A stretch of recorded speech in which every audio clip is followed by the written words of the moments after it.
Good evening. என்னோட voice கேக்குதுங்களா? ஆடியோபிளா இருக்குங்களா? சிஸ்டம் விசிபிளா இருக்கா?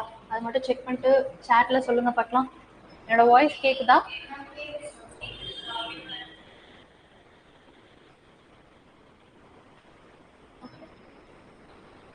Good evening.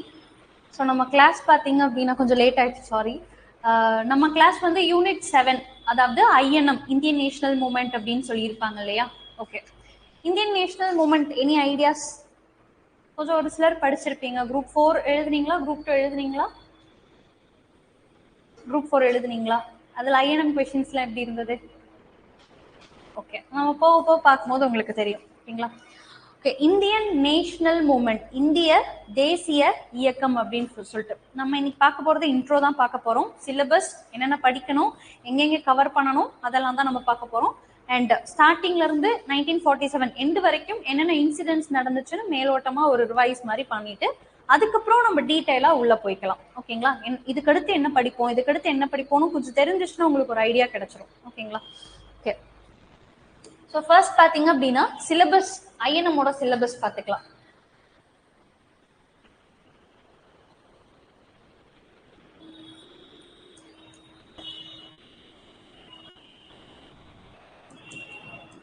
ஸோ யூனிட் 7 அப்படின்னு பார்த்தீங்கன்னா சிலபஸ்ல ஐஎன்எம்னு இருக்கும், இந்தியன் நேஷனல் மூமெண்ட். தமிழ்ல பார்த்தீங்கன்னா இந்திய தேசிய இயக்கம் அப்படின்னு சொல்லுவாங்க. சிலபஸ் யார் யாரெல்லாம் கோத்ரூ பண்ணி வச்சிருக்கீங்க, இல்லை டவுன்லோட் பண்ணி வச்சிருக்கீங்க, இல்லை நோட்ல எழுதி வச்சிருக்கீங்களா? ஃபர்ஸ்ட் சிலபஸ் வந்து கோத்ரூ பண்ணிடுங்க. என்னென்ன இருக்கு சிலபஸ்ல, என்னென்ன டாபிக்ஸ் கொடுத்துருக்காங்க. ஏன்னா அந்த டாபிக்ஸை தாண்டி அவங்க போறது இல்லை, அந்த டாபிக்ஸ்குள்ள எவ்வளோ டெப்தா போக முடியுமோ அந்த அளவுக்கு டெப்தா இப்பெல்லாம் கொஷின்ஸ் கேட்டுறாங்க. ஓகேங்களா? ஸோ சிலபஸை ஃபர்ஸ்ட் டவுன்லோட் பண்ணிக்கோங்க. டவுன்லோட் பண்ணி பிரிண்ட் போட்டு வச்சுக்கோங்க. நோட் எல்லாம் இருக்கு இல்லைங்களா, அதுல பின் பண்ணி வச்சுக்கோங்க. இல்லையா ஒரு, அதாவது ஒவ்வொரு நோட்டு தனித்தனியா, இப்போ ஐஎன்எம்க்கு தனியா நோட்டு போட்டிருப்பீங்க. அப்ப ஐஎன்எம் நோட்னா ஃப்ரண்ட் பேஜ்ல ஐஎன்எம்மோட சிலபஸ் மட்டும் எழுதி வச்சுக்கோங்க. ரொம்ப சின்னதா எல்லா சிலபஸும், ஸோ அதை மட்டும் எழுதி வச்சுக்கோங்க. இப்போ அந்த சிலபஸ் தான் பாக்குறோம். ஓகேங்களா? பட் நீங்க ஆனா நோட்டு போட்டு தனியா அந்த சிலபஸ் என்ன கொடுத்துருக்காங்க, எப்படி கொடுத்துருக்காங்கன்னு பார்த்து எழுதி வச்சுக்கோங்க. ஓகேவா? ஸோ ஃபர்ஸ்ட் டாபிக் பாத்தீங்கன்னா நேஷனல் ரினைசன்ஸ். நேஷனல் ரினைசன்ஸ் அதாவது தேசிய மறுமலர்ச்சி அப்படின்னு சொல்லுவாங்க.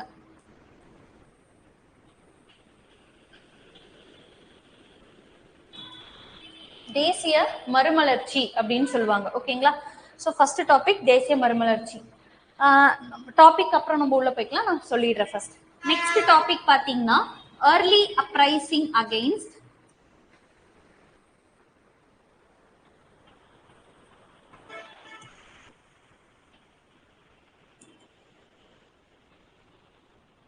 British rule. ஓகேங்களா? ஆங்கிலேயருக்கு எதிரான ஆரம்ப கால கிளர்ச்சிகள் அப்படின்னு தமிழ்ல சொல்லுவாங்க. ஆங்கிலேயருக்கு எதிரான ஆரம்ப கால கிளர்ச்சிகள். தேர்ட் டாபிக் வந்து பண்ணிட்டேன் சார்.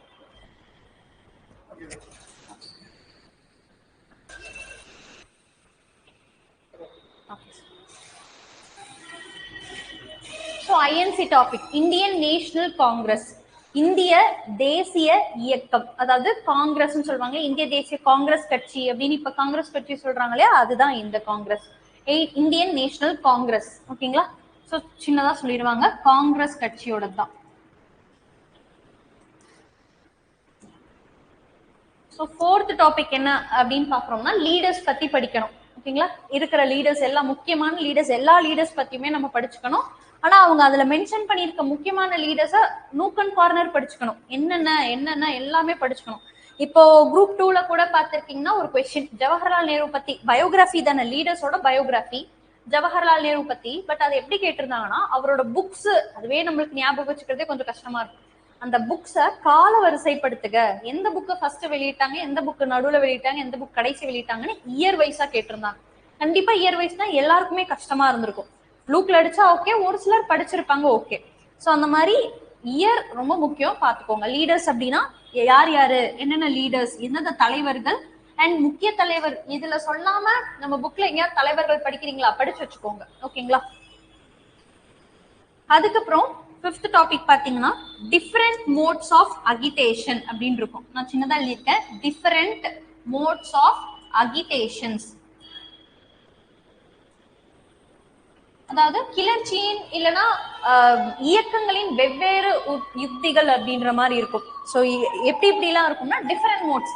ஸோ நார்மலா சத்தியாகிரகா அப்படின்னு சொல்லி பண்ணியிருப்பாரு காந்திஜி. இன்னொருத்தர் எல்லாருமே சத்தியாகிரகா ஃபாலோ பண்ண மாட்டாங்க. நிறைய பேர் மிலிட்டன்ட் மூவ்மெண்ட் அப்படின்னு சொல்றாங்க. புரட்சியாளர்கள் அப்படின்ற மாதிரி சொல்லுவாங்க. So different modes of agitation, அதாவது சத்தியாகிரகா, அதுக்கப்புறம் அங்க வந்து புரட்சியாளர்கள் அப்படின்னு சொல்லி சத்தியாகிரகமும் புரட்சியாளர்கள். ஓகேங்களா. அடுத்து 6th டாபிக் பாத்தீங்க அப்படின்னா communalism and partition. Communalism and partition, வகுப்புவாதம் மற்றும் தேச பிரிவினை. ஓகேங்களா. வகுப்புவாதம் மற்றும் தேச பிரிவினை.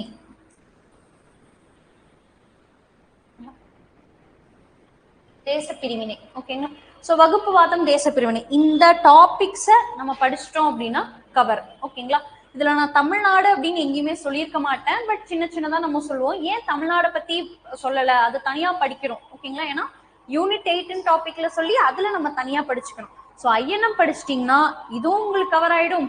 யூனிட் 8ஓட தமிழ்நாடு ஐஎன்எம் ஃபுல்லா கவர் ஆயிடும். ஸோ மார்க்ஸ் எவ்வளவு வருதுன்னு நான் சொல்லிடுறேன். ஓகேங்களா. ஸோ இந்த டாபிக்ஸ் தான் இதுல நம்ம படிக்க போறோம். அடுத்து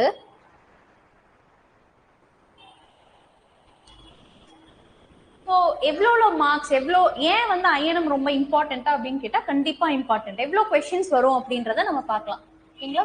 ஸோ குரூப் 1, 2, 2A ப்ரிலிம்ஸ்க்கு சொல்லிட்டு இருக்கேன். 4 முக்கியமான நம்ம மெயின் கான்செப்ட் நம்ம வந்து டார்கெட் பண்றது எல்லாம் தானே டார்கெட் பண்ணுவோம். ஸோ குரூப் 1 பாத்தீங்க அப்படின்னா 175 GS question. So 175 GS question இருக்கும் போது யூனிட் 8 ஐஎன்எம் ரெண்டுத்தையும் சேர்த்து, ஏன்னா ஐஎன்எம் படிச்சாதான் வந்து யூனிட் 8 இங்க கவர் பண்ண முடியும். ஓகேங்களா. ஏன்னா உப்பு சத்தியாகிரகா அப்படின்னு நான் சொல்லிடுவேன், காந்திஜி பண்ணாருன்னு சொல்லிட்டு. தமிழ்நாட்டுல யாரு பண்ணாரு, எங்க பண்ணாங்க. ஓகேங்களா. அதே போல சுதேசி இயக்கம் அப்படின்னு சொல்லிட்டு சொல்லிடுவேன் நான் இந்தியால அப்படின்னு சொல்லும் போது. அப்ப தமிழ்நாட்டுல சுதேசி இயக்கத்துக்கு யார் இது பண்ணியிருந்தாங்க, என்ன பண்ணாங்க, கப்பலோட்டிய தமிழன் வஉசி இங்க வந்து தமிழ்நாட்டுல பண்ணாரு. சத்தியாகிரகம் வேதாரண்யத்துல நடந்தது, ராஜாஜி பண்ணாரு. அப்போ இதை நீங்க படிச்சு முடிச்சிட்டீங்க அப்படின்னா இங்க ஈஸியா கவர் ஆயிடும். அப்ப ரெண்டுமே இம்பார்ட்டன்ட். இதை படிச்சாதான் இங்கேயும் கிளியர் பண்ண முடியும். இந்த தமிழ்நாடு ஐஎன்எம் நீங்க படிச்சாதான் ரெண்டுமே வந்து இது ஈக்குவலைஸ் ஆகும். குரூப் 1ல இந்த தமிழ்நாட்டு ஐஎன்எம்ல இருந்து எவ்வளவு கேக்குறாங்க, ஒரு 10 to 12 கொஸ்டின். ஓகேங்களா. 8 to 10 10 to 12 கொஸ்டின்ஸ் வந்து தமிழ்நாடு ஐஎன்எம்ல இருந்து கொஸ்டின் வந்துருது. அப்ப ஐஎன்எம்ல இருந்து மட்டும் தனியா எவ்வளவு வருது, 10 to 15 கொஸ்டின்ஸ். லைக் இதுல இன்க்ரீஸ் பண்ணாங்கன்னா இதுல கம்மி பண்றது அந்த மாதிரி இருக்கும். ஸோ டோட்டலா பாத்தீங்கன்னா கிட்டத்தட்ட 25 கொஸ்டின்ஸ் ரெண்டும் சேர்த்து. இது படிச்சீங்கன்னா இது படிச்ச மாதிரி ஆயிடுமா தமிழ்நாடு ஐஎன்எம், ரெண்டும் சேர்த்து 25 கொஸ்டின்ஸ். ஓகேங்களா. அடுத்து குரூப் 2 2A அப்படின்னு பார்க்கும்போது இதுல ஒரு ஐஎன்எம்ல இருந்து தமிழ்நாடு ஐஎன்எம்ல இருந்து ஒரு 5 to 7 கொஸ்டின் கேட்கறாங்க. அப்ப இந்த ஐஎன்எம்ல இருந்து எவ்வளவு வரும், ஒரு 8 to 10. ஸோ கிட்டத்தட்ட பாத்தீங்கன்னா 15. அதே தான் இங்கேயும் கிட்டத்தட்ட 15 கொஸ்டின்ஸ். ஓகேங்களா. ஸோ இதுலயே ஈஸியா ஸ்கோர் பண்ணிடலாமா. அண்ட் ரொம்ப ஈஸியா ஸ்கோர் பண்ற பேப்பரும் இதுதான். ரொம்ப ஈஸியா நம்ம டக்குன்னு தெரியல அப்படின்னு விடுற பேப்பரும் இதுதான். ஏன்னா எல்லாமே வந்து கான்செப்ட் கொஞ்சம் தான் இதுல கேட்பாங்க. நிறைய வந்து இயர் கேட்பாங்க, ஆர்கனைசேஷன்ஸ் கேட்பாங்க, நியூஸ் பேப்பர், புக்ஸ், இந்த மாதிரி கொஞ்சம் ஃபேக்சுவல் டேட்டாஸ் கேட்பாங்க. அப்படி ஃபேக்சுவல் டேட்டா கரெக்டா தெரிஞ்சா சூப்பரா போட்டுடலாம். இல்ல டவுட் அப்படின்னா இவரா அவரா, இதுவா அதுவா, அந்த ஆப்ஷன்ல மிஸ் ஆயிடும். ஸோ நல்லா படிச்சு ஈஸியா ஸ்கோர் பண்ற பேப்பரும் இதுதான். கொஞ்சம் கைவிட்டாலும் நழுவி போற பேப்பரும் இதுதான். ஓகேங்களா. ஆனா ஐஎன்எம் படிச்சீங்கன்னா யூனிட் 8 உங்களோட கையில தான் இருக்கு. நீங்க படிச்சு முடிச்சிட்டீங்க அப்படின்ற மாதிரி தான் அர்த்தம். ஸோ ரொம்ப இம்பார்ட்டன்ஸ் கொடுக்கறது இதுக்கும் கொடுத்துக்கோங்க. ஸோ எப்படி பாலிட்டி படிங்க, கரண்ட் அஃபேர்ஸ் படிங்கன்னு சொல்லுவாங்க, அதே போல ஐஎன்எம்மும் யூனிட் 8 படிங்க அப்படின்னு சொல்லுவாங்க. ஓகேங்களா. இதை படிச்சுட்டா ஈஸியா பண்ணிக்கலாம். ஓகே. நான் என்னென்ன படிக்கணும், ஐஎன்எம்ல என்னென்ன கான்சென்ட்ரேட் பண்ணணும். ஓகேங்களா. ஐஎன்எம் எங்க இருக்கு ஃபர்ஸ்ட் அதை சொல்லிடுறேன். சமச்சீர் கல்வி புக் இருக்குல்ல, ஒரு சிலர் இன்ஸ்டியூட் புக்கை ஃபாலோ பண்ணுவீங்க. இன்னும் தாண்டி, ஏன்னா இப்ப வந்து புக்கை தாண்டியும் கொஸ்டின்ஸ் கேட்க ஆரம்பிச்சுட்டாங்க. ஓகேங்களா. நம்ம சமச்சீர் புக்ஸை தாண்டி 20% வந்து குரூப் 2ல வெளியே கேட்பாங்க. குரூப் 1ல பாத்தீங்கன்னா 40% of the question out of the books தான் வரும். ஸோ அப்படி இருக்கும் போது ஆனா புக்ஸ்ல இருந்தா மோஸ்ட்லி கேட்கறாங்க. அது எந்த புக்கு அப்படின்னு பாத்தீங்கன்னா 8th சமச்சீர் கல்வி புக்கு, 10th சமச்சீர் கல்வி புக்கு, 11th ஒரு 4 லெசன் வருது, அப்புறம் 12th சமச்சீர் கல்வி புக்கு ஒரு 7 லெசன் இருக்கு. இதுல ஒரு 4-5 லெசன் இருக்கு, இதுல ஒரு 6 லெசன் இருக்கு. ஓகேங்களா? அப்புறம் இதுல ஒரு 7 லெசன் இருக்கு. இதை நீங்க கவர் பண்ணிட்டீங்க அப்படின்னா பேசிக்ஸ் படிச்சதா அர்த்தம். ஓகேவா? என்ன பேசிக்ஸ்னு இல்ல, 12th எல்லாம் போக போக 11th 12th எல்லாம் போக போக ஹைஃபையாவே நீங்க படிச்சிட்டீங்க. குரூப் 1 இந்த டைம் நடந்த குரூப் 1 முக்காவாசி 12thல இருந்து தான் கேட்டிருந்தாங்க. குரூப் 4 முக்காவாசி 12thல இருந்து தான் கேட்டிருந்தாங்க. ரொம்ப ஈஸி, ஆனா 12thல இருந்து தான் கேட்டிருந்தாங்க. ஸோ இதெல்லாம் பேசிக் தெரிஞ்சுட்டோம் அப்படின்னா 12th ஈஸியா படிச்சுக்கலாம். ஓகேங்களா? ஒரு தனித்தனியா புக்கை எங்கெங்கயோ தேடி படிக்கிறதுக்கு அழகா இது நீங்க படிச்சிட்டீங்க அப்படின்னா அதை தாண்டி வெளியே எங்கேயுமே கேட்கறது இல்லை. ஓகேங்களா? 2-3 கொஸ்டின் மட்டும் தான் வெளியே போகுது. ஸோ சமச்சீர் கல்வி book 8th 10th 11th 12th. ஓகேங்களா? அது நம்ம புக்கை என்னால வாங்க முடியல அப்படின்னா நான் எங்கன்னு சொல்லி காட்டுறேன். ஓகேவா? அடுத்து இப்போ நீங்க ஓகே, நான் சிலபஸை ஃபர்ஸ்ட் கவர் பண்ணிட்டேன். அடுத்தது சமச்சீர் புக்ஸை கவர் பண்ணிட்டேன். எப்படி டவுன்லோட் பண்றதுன்னு நான் சொல்லித்தரேன். புக்ஸை கவர் பண்ணி முடிச்சிட்டேன். அடுத்து நான் என்ன பண்ணணும்? நான் படிக்கிறது கரெக்டா? புக்ஸ்ல அந்த டாபிக் இருக்கும். அது ஏன் அந்த டாபிக் சிலபஸ் படிங்கன்னா இங்க இயர்லி அப்ரைசிங் அகைன்ஸ்ட் பிரிட்டிஷ் நூல் இருக்கா, அது இந்த புக்ல இருக்கா, படிச்சு முடிச்சிருங்க. இப்ப கண்டிப்பா இந்த டாபிக் இங்க இருக்கு, முடிச்சுக்கலாம். ஓகேங்களா? ஐஎன்சின்னு ஒரு டாபிக் இருக்கா, இங்க இருக்கா, படிச்சு முடிச்சிருங்க. ஓகேங்களா? ஸோ இதெல்லாம் படிச்சுட்டேன். அடுத்து நான் என்ன பண்ணணும்? நான் படிக்கிறது கரெக்டா, நான் படிச்சது கரெக்டா கொண்டு போனேனா, இதெல்லாம் வருமா எக்ஸாம்ஸ்ல? வரும். எங்க பார்க்கணும்? Previous year question. அதுவும் எப்படின்றத நான் ஓபன் பண்ணி காட்டிடுறேன். ஏன்னா ப்ரீவியஸ் இயர் கொஸ்டின் அப்படின்னு பார்க்கும்போது ரொம்ப ரொம்ப இம்பார்ட்டன்டான ஏரியா. புக்ஸ்ல இல்லாததும், அதாவது ப்ரீவியஸ் இயர்னா குரூப் 1 குரூப் 2 குரூப் 4 மட்டும் ப்ரீவியஸ் இயர் பார்க்கணுமா? இல்ல, நிறைய எக்ஸாம்ஸ் கண்டக்ட் பண்றாங்க. ஓகேங்களா? அதையுமே என்னென்ன அப்படின்னு எடுத்து உள்ள பாத்தீங்கன்னா நிறைய questions, N number of questions வருது. ஒரு கிட்டத்தட்ட நிறைய இருக்கு. ஓகேங்களா? ஒரு புக்கு போட்டா இவ்வளவு பெரிய புக்காவே வரும் ப்ரீவியஸ் இயர் கொஸ்டின்ஸ் போட்டீங்கன்னா. அதுல இருந்து தாண்டி அவன் கேட்கறதே இல்லை. ஏன்னா இங்க வந்து ஜவஹர்லால் நேருவோட புக்ஸ்ன்னு கேட்டான், இன்னொரு இடத்துல ஜவஹர்லால் நேருவோட புக்ஸோட இயரை வரிசைப்படுத்துகன்னு கேட்கறாங்க. அப்ப இதை நம்ம படிச்சு இயர் படிச்சிட்டோம்னா எல்லாமே கவர் ஆயிடுமா? ஸோ ப்ரீவியஸ் இயர் ஒரு டாபிக் சிலபஸ் முடிச்சிட்டோம், புக்கை முடிச்சிட்டோம், அடுத்து ப்ரீவியஸ் இயர் கொஸ்டின் முடிச்சிடும். அதுக்கப்புறம் நம்ம இன்ஸ்டியூட்ல டெஸ்ட் எல்லாம் கொடுப்பாங்க, இல்ல ஃப்ரீ டெஸ்ட் எது கிடைச்சாலும் போட்டு பாத்தீங்கன்னா ஓகே நான் ப்ரிப்பேர் பண்ணியிருக்கேன் அப்படின்னு படிச்சுக்கலாம். ஓகேங்களா? இதெல்லாம் படிச்சுக்கணும். அடுத்து எங்கெங்க கவர் பண்றதுன்னு பார்த்தாச்சு. இது நான் இப்ப லாஸ்டா என்னென்ன புக்கு எப்படி படிக்கணும் அப்புறம் இது என்னன்னு காட்டிடுறேன். அடுத்து ஸோ ஐஎன்எம் பொறுத்த அளவுக்கு கொஸ்டின்ஸ் என்ன ஏரியா கவர் பண்ணுவாங்க, என்னென்ன ஏரியால கவர் பண்ணுவாங்க அப்படின்னா, இயர்ஸ், ஏதாவது இயர்ஸ் இருந்துச்சா, மந்த் இருந்துச்சா, இப்பெல்லாம் டேட் வைஸா கேட்க ஆரம்பிச்சாங்க. டேட் இருக்கா, அதை படிச்சுக்கோங்க. இயரு, மந்த், டேட்டு கண்டிப்பா படிச்சுக்கணும், வேற வழியே இல்லை. அதுக்கப்புறம் புக்ஸ், நியூஸ் பேப்பர்ஸ் கண்டிப்பா கேட்டே இருப்பாங்க. கண்டிப்பா எல்லா ப்ரீவியஸ் இயர் பாருங்க ஐஎன்எம்ல இருந்து இயர் ஒன்னு கேட்டுருவாங்க. புக்ஸ், நியூஸ் பேப்பர்ஸ், ஜேர்னல்ஸ் இந்த மாதிரி ஏதாவது ஒண்ணு கேட்டுருவாங்க, கண்டிப்பா கேட்டிருப்பாங்க. அதுக்கப்புறம் ஆர்கனைசேஷன்ஸ்,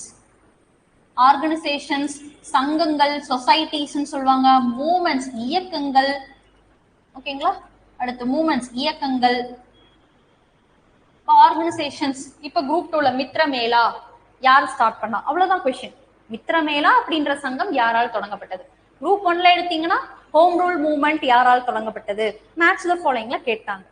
இப்ப கூட குரூப் 2ல கூட இந்த யூனிட் 8ன்னு சொன்னேன் இல்லையா, சவுத் இந்தியன் லிபரல் ஃபெடரேஷன், அதாவது ஜஸ்டிஸ் பார்ட்டின்னு சொல்லுவாங்க இல்லையா, அது யார் ஸ்டார்ட் பண்ணா? செல்ஃப் ரெஸ்பெக்ட் யார் ஸ்டார்ட் பண்ணா? சுயமரியாதை இயக்கம் யார் ஸ்டார்ட் பண்ணா? இவ்வளவுதான் கொஸ்டின்ஸ். ஸோ ஆர்கனைசேஷன், சொசைட்டி அதெல்லாம் கண்டிப்பா கேட்டுறாங்க. அடுத்து மூமெண்ட்ஸ், ஏதாவது இயக்கங்கள் நடந்திருக்கும். உப்பு சத்தியாகிரகம், வெள்ளையனே வெளியேறு. ஓகேவா? நிமிஷம்.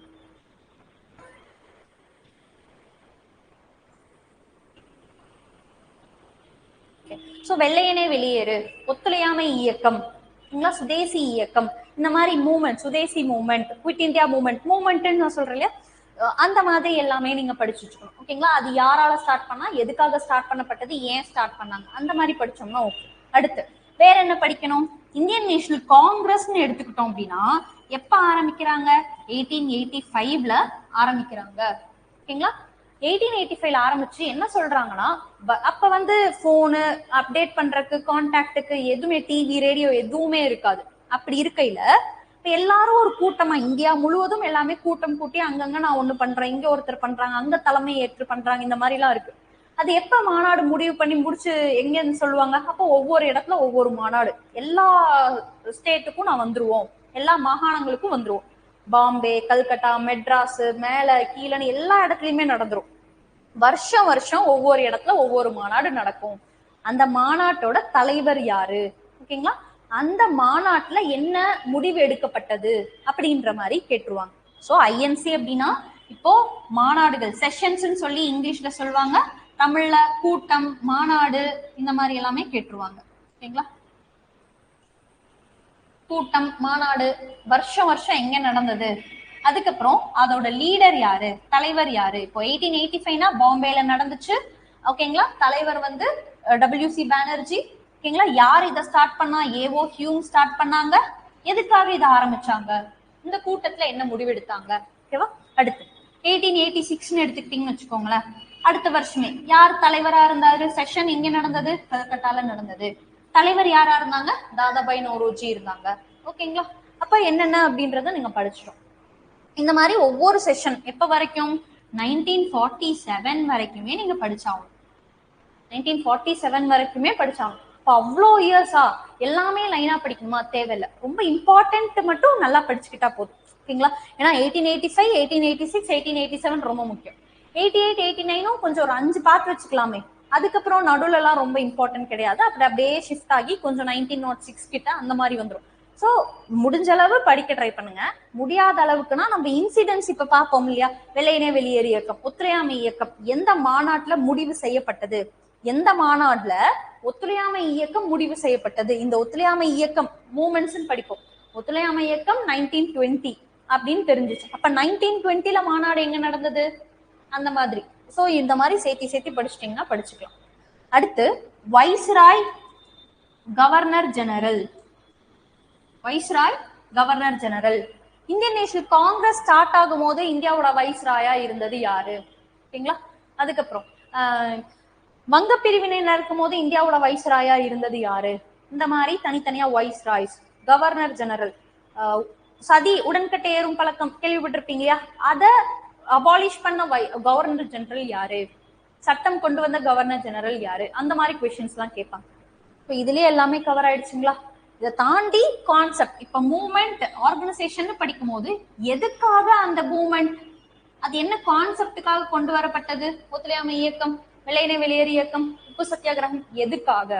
அப்ப கான்செப்ட் எல்லாமே படிக்கும் போது ஒரு கான்செப்டா நீங்க படிச்சுக்கிறீங்க, அவ்வளவுதான். சுத்தி ரொம்ப ஈஸி தான். ஆனா ரொம்ப கஷ்டமும் கூட. கஷ்டமும் அப்படின்னா மறந்துட்டீங்க அப்படின்னா மிஸ் ஆயிடும். ஞாபகம் வச்சுக்கிட்டீங்கன்னா ரொம்ப ஈஸியா ஞாபகம் வச்சுக்கலாம், ஓகேங்களா? சோ இதெல்லாம் தான் நீங்க ஐஎன்எம்ல கவர் பண்ண வேண்டியது, ஓகேவா? கிளியர். இப்போ சிலபஸ்க்குள்ள வந்துட்டு என்னென்ன டாபிக்னு இங்க தொட்டு இங்க வரைக்கும் நம்ம முடிச்சு விட்டுறோம், ஓகேவா? ஃபர்ஸ்ட் நேஷனல் ரினைசன்ஸ், தேசிய மறுமலர்ச்சி அப்படின்னு சொல்றாங்க.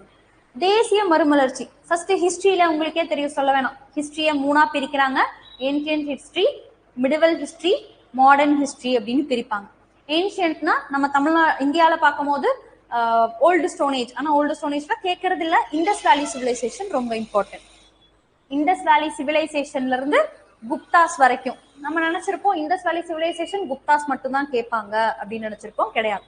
ஹைஃபன் போட்டாங்களா, உள்ள இருந்து ஒரு 2-3 கொஸ்டின் கண்டிப்பா இம்பார்ட்டண்டா கேட்டுறாங்க. அட்லீஸ்ட் ஒரு கொஸ்டின் உள்ள இருந்து கேட்டுறாங்க. அதுக்கப்புறம் அது மாதிரி எல்லாம் படிச்சுட்டு வந்துருவீங்க. மிடிவல் பீரியட்னா டெல்லி சுல்தானேட், முகலாயர்கள், விஜயநகர பாமினி, மராத்தாஸ், இதெல்லாமே படிச்சிடுறீங்களா?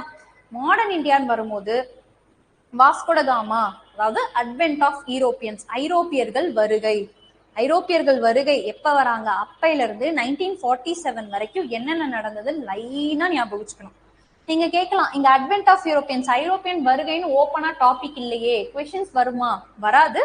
பட் சின்ன சின்ன மேலோட்டமான இன்சிடென்ட்ஸ், முக்கியமான இன்சிடென்ட்ஸ் எல்லாமே நம்ம பார்த்து வச்சுக்கணும். இப்ப பிளாசே போர், நம்ம அது அட்வென்ட் ஆஃப் யூரோப்பியன்ஸ்குள்ள வருது. ஆனா இங்க எதுவுமே சொல்லலையே, வார் கூட சொல்லலையே. ஏன்னா படிச்சு வச்சுக்கணும். ஏன் படிக்கணும்னா எல்லாமே பிரிட்டிஷ் ஆட்சி பண்றாங்க. எப்படி பிரிட்டிஷ் மட்டும் தான் ஆட்சி பண்றாங்க? ஐரோப்பியர்கள்னா 5 பேர் வந்திருக்காங்க. போர்ச்சுகீஸ், டச்சு, டேனிஷ், பிரிட்டிஷ், பிரெஞ்சுன்னு வந்திருக்காங்க. எப்படி அவங்க மட்டும் நம்மள வந்து ரூல் பண்ணாங்க? மீதி எல்லாம் எங்க போனாங்க? ஏன் பிரெஞ்சு உள்ள வரல? ஸோ பிரெஞ்சும் உள்ள வந்து சப்போர்ட் பண்ணாங்க. ஏன் அவங்க ஸ்ட்ராங்கா நிக்கல? கொஞ்சம் அந்த கான்செப்டை மட்டும் தெரிஞ்சுட்டீங்கன்னா மெயின்ஸுக்கு அது ரொம்ப யூஸ்ஃபுல். ஏன்னா மெயின்ஸுக்கு இருக்கு டாபிக், ஆனா பிலிம்ஸ்க்கு அந்த டாபிக்ல அதுல இருந்து கொஸ்டின்ஸ் கேட்டதும் இல்லை. ஸோ நேஷனல் ரினைசன்ஸ்ல இருந்து ஒண்ணு, இதுல இருந்து ஒண்ணு, இதுல இருந்து 2 3 அந்த மாதிரி எல்லாம் கொடுத்துட்றாங்க கொஸ்டின்ஸ். லீடர்ஸ்ல இருந்து ஒரு 2 3, ஓகேங்களா. அதுக்கப்புறம் இந்த சத்தியாகிரகால இருந்து ஒரு 2 3, அது பார்ட்டிஷன்ல இருந்து ஒண்ணு, அந்த மாதிரி கேட்டுறாங்க. ஸோ இப்ப தேசிய மறுமலர்ச்சினா அட்வென்ட் ஆஃப் யூரோப்பியன்ஸ் மேலோட்டமா பாத்துக்கலாம், ஓகேங்களா. மேலோட்டமா என்ன, எப்ப வந்தாங்க, எப்படி அவங்க ஸ்ட்ராங் ஆனாங்க, இத்தனை பேர் வந்து எப்படி பிரிட்டிஷ் மட்டும் உள்ள வந்து நிலைநாட்டினாங்க, அந்த மாதிரி நம்ம பாத்துருவோம். அதுக்கப்புறம் அப்படியே கொஞ்சம் கீழே வந்தீங்கன்னா இது வந்து early uprising against British rule. நீங்க படிச்சிருப்பீங்க, கேள்விப்பட்டிருப்பீங்க. 1857 ரிவால்ட் கேள்விப்பட்டீங்களா? பெருங்கழகம், சிப்பாய் கழகம். ஜான்சி ராணி லக்ஷ்மிபாய் ஒரு பெரிய இதுல போர் பண்ணாங்க. அது எந்த போர்னா 1857 ரிவால்ட். அதான் சிப்பாய் கழகம்னு சொல்லுவாங்க. அது எதுக்காக நடந்தது? சோ இங்க கிளர்ச்சி அப்படின்னு சொல்லியிருப்பேன். ஆரம்ப கால ஆங்கிலேயருக்கு எதிரான ஆரம்ப கால கிளர்ச்சி.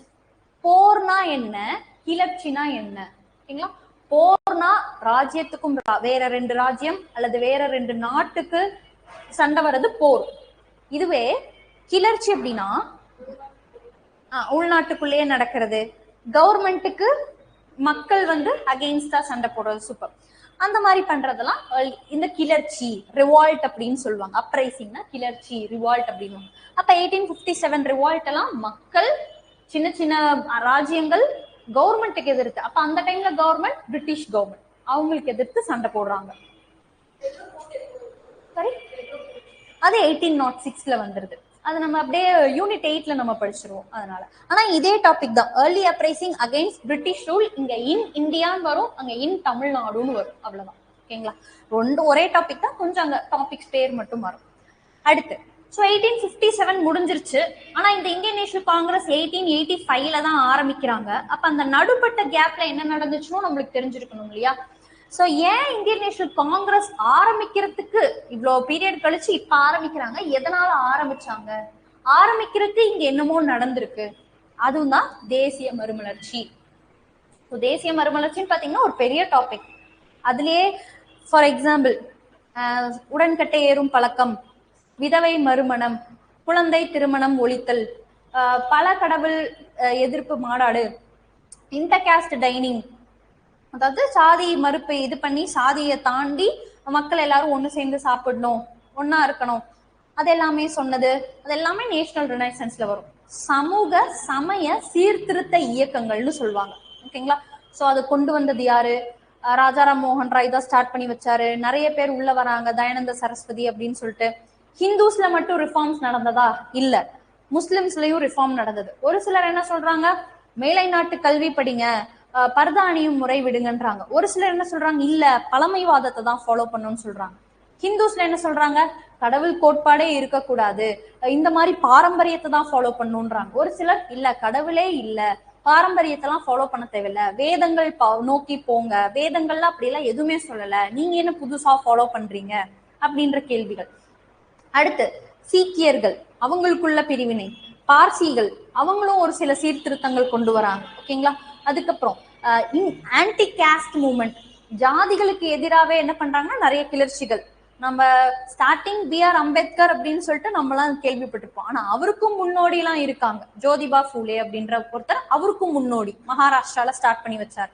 அப்ப தமிழ்நாட்டுல, கேரளால நிறைய பேர் இருந்திருக்காங்க, ஓகேங்களா. தமிழ்நாட்டுல அயோத்திதாசர், அதுக்கப்புறம் வைகுண்ட சுவாமிகள், அதுக்கப்புறமேட்டுக்கு வள்ளலார், இவங்களை படிச்சாலே தமிழ்நாட்டுல ஆன்டி காஸ்ட் மூவ்மெண்ட்டுக்காக, தாழ்த்தப்பட்டவங்க உயர்ந்தவங்க அப்படின்னு சொல்லிட்டு அதுலயே அவங்க போராடி இருப்பாங்க. ஸோ அது எல்லாமே கவர் பண்ணி வந்துட்டோம்னா இது ஃபுல்லா முடிஞ்சிடும், ஓகேங்களா. அடுத்து இந்தியன் நேஷனல் காங்கிரஸ். இப்ப காங்கிரஸ் கட்சின்னு நம்ம சொல்றோம் இல்லையா, அந்த காங்கிரஸ் கட்சி எப்பங்க ஆரம்பிக்குது?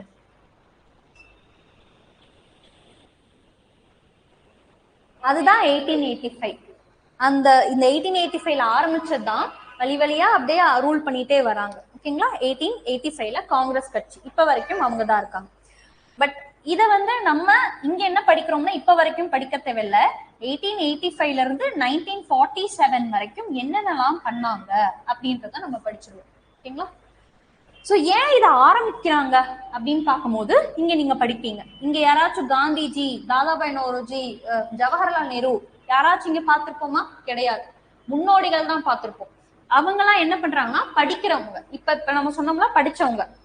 இவங்க எல்லாம் கொஞ்சம் ஃபாரின் போயிட்டு அவங்க லண்டன்லயோ இல்ல அமெரிக்காலயோ எங்கேயோ போய் படிச்சுட்டு வந்தவங்க என்ன பண்றாங்கன்னா வேலைக்காக தானே போய் படிச்சுட்டு வராங்க. யாருக்கு கீழே வேலை செய்யறாங்க? பிரிட்டிஷ்க்கு கீழே போயிட்டு வேலை செய்யறாங்க. இப்போ பிரிட்டிஷ்க்கு கீழே வேலை செய்யும் போது ஒரு நம்ம ரொம்ப பேசிக் லெவல்ல கிளர்க் லெவல்ல இருக்கும். ஆனா எனக்கு சூப்பர் ஐடியா தோணுது, இதெல்லாம் பண்ணுங்க, இந்த சேஞ்சஸ் பண்ணுங்க, நம்ம சொல்றது அங்க எடுப்படுமா? படாது.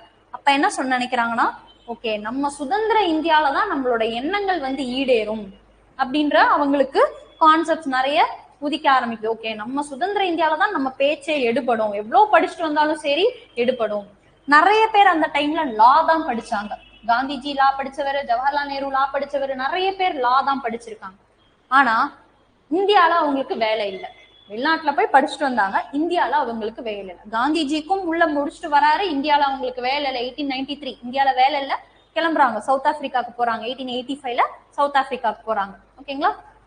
சோ ஏன்னா அவங்களுக்கு வேலை இல்லை. எதுக்காக அங்க போறாங்கன்றது நான் லேட்டரா சொல்றேன். ஓகேங்களா? சோ லா படிச்சுட்டு இங்க அவங்களுக்கே வேலை இல்லை, போறாங்க. ஏன் இங்க லா படிச்சுட்டு இங்க அவங்களுக்கு வேலை இல்லை அப்படின்னா, பிரிட்டிஷ் இனவெறி, ரேஸ் அப்படின்னு சொல்லுவாங்க இல்லையா, இனவெறி. ஒரு கருப்பினத்தவர் எப்படி சரிக்கு சமமா வாதிடலாம் அப்படின்னு ஒண்ணு. இன்னொன்னு, ஒரு கருப்பினத்தவர் எப்படி பிரிட்டிஷ் வெள்ளை இனத்தவருக்கு தண்டனை கொடுக்கலாம், அந்த மாதிரி அந்த மாதிரி பாரபட்சம் நிறைய எல்லாம் இருந்தது. ஓகே, இதெல்லாம் மாத்தி அமைக்கணும் அப்படின்ற ஒரு நோக்கம். ஓகேங்களா? அடுத்து வேற என்னென்ன நோக்கம்?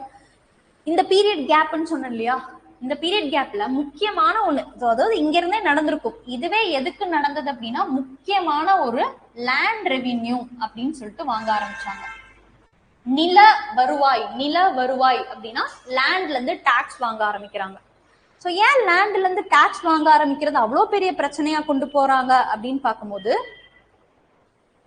ஓகேங்களா, இப்போ நில வரி இதுக்கு முன்னாடி வாங்கலையா? ஏன் பிரிட்டிஷ் வாங்கும் போது மட்டும் சண்டை போடுறாங்க? இதுக்கு முன்னாடி லேண்ட் ரெவின்யூ வாங்கலீங்களா? லேண்ட் டாக்ஸ் வாங்கியிருப்பாங்க. ஆனா ஏன் அப்ப சண்டை போடல, இப்ப சண்டை போடுறாங்க?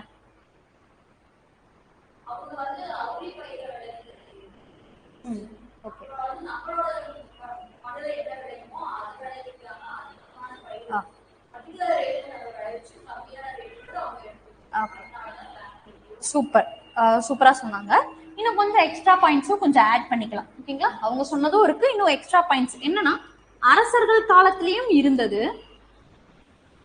பிரிட்டிஷ் பீரியட்லயும் இருந்தது. ஆனா அரசர்கள் காலத்துல ரொம்ப பிரச்சனை இது, ஆனா பிரிட்டிஷ் காலத்துல ரொம்ப பிரச்சனை. முக்கியமான பேசிக் பாயிண்ட் என்னன்னு பார்க்கும்போது, அரசர்கள் காலத்துல லேண்ட் ரெவின்யூ வந்து விளைச்சல், கிராப் என்ன ஈல்டு பண்றாங்களோ, ஓகேங்களா, அதாவது என்ன கிராப் வந்து விளைவிக்கிறாங்களோ அதுல 6ல் 1 பங்கு அரசர்களுக்கு கொடுத்துடணும். ஸ்டார்டிங்ல வந்து இந்த லேண்ட் ரெவின்யூ எப்படி ஆரம்பிச்சதுன்னா, மக்கள் வாலண்டியரா என்ன பண்றாங்க அப்படின்னா, வாலண்டியரா மக்களே வந்து அரசர்களுக்கு கொடுக்க ஆரம்பிச்சாங்க.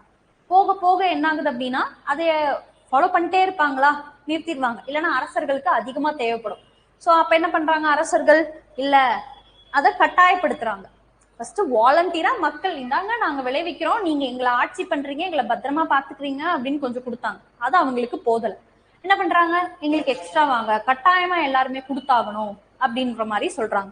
சோ ஆனாலுமே சரி கட்டாயமா கொடுத்தாகணும். எவ்வளவு கொடுக்கணும்? விளைச்சல் என்ன விலை, ஒரு 10 பழம் ஃபார் எக்ஸாம்பிளுக்கு நான் 10 தேங்காய் விளைவிக்கிறாங்கன்னா அதுல 1 பங்கு வந்து யாருக்கு போயிடணும், 6 பங்கா பிரிக்கிறாங்க. சோ 6, ஓகேங்களா, 6 தேங்காய் வருது, 6 பங்கா பிரிச்சு 1 பங்கு, ஒரு தேங்காய் என்ன பண்றாங்க இவங்களுக்கு கொடுத்துறாங்க. அந்த மாதிரி எவ்வளவு வந்தாலுமே 6 பங்கா பிரிச்சு 1 பங்கு யாருக்கு போயிடணும், இவங்களுக்கு போயிடும். சோ விளைச்சல் கம்மியா இருக்கு. இப்போ 160 தேங்காய் வந்துச்சுனாலும் இவங்களுக்கு வந்துடும், 600 தேங்காய் வந்தாலும் இவங்களுக்கு 100 தேங்காய் வந்துருது, 6 தேங்காய் வந்தாலும் 1 தேங்காய் தானே. எப்படி இது பண்ணாலுமே ஒரு விளைச்சல்.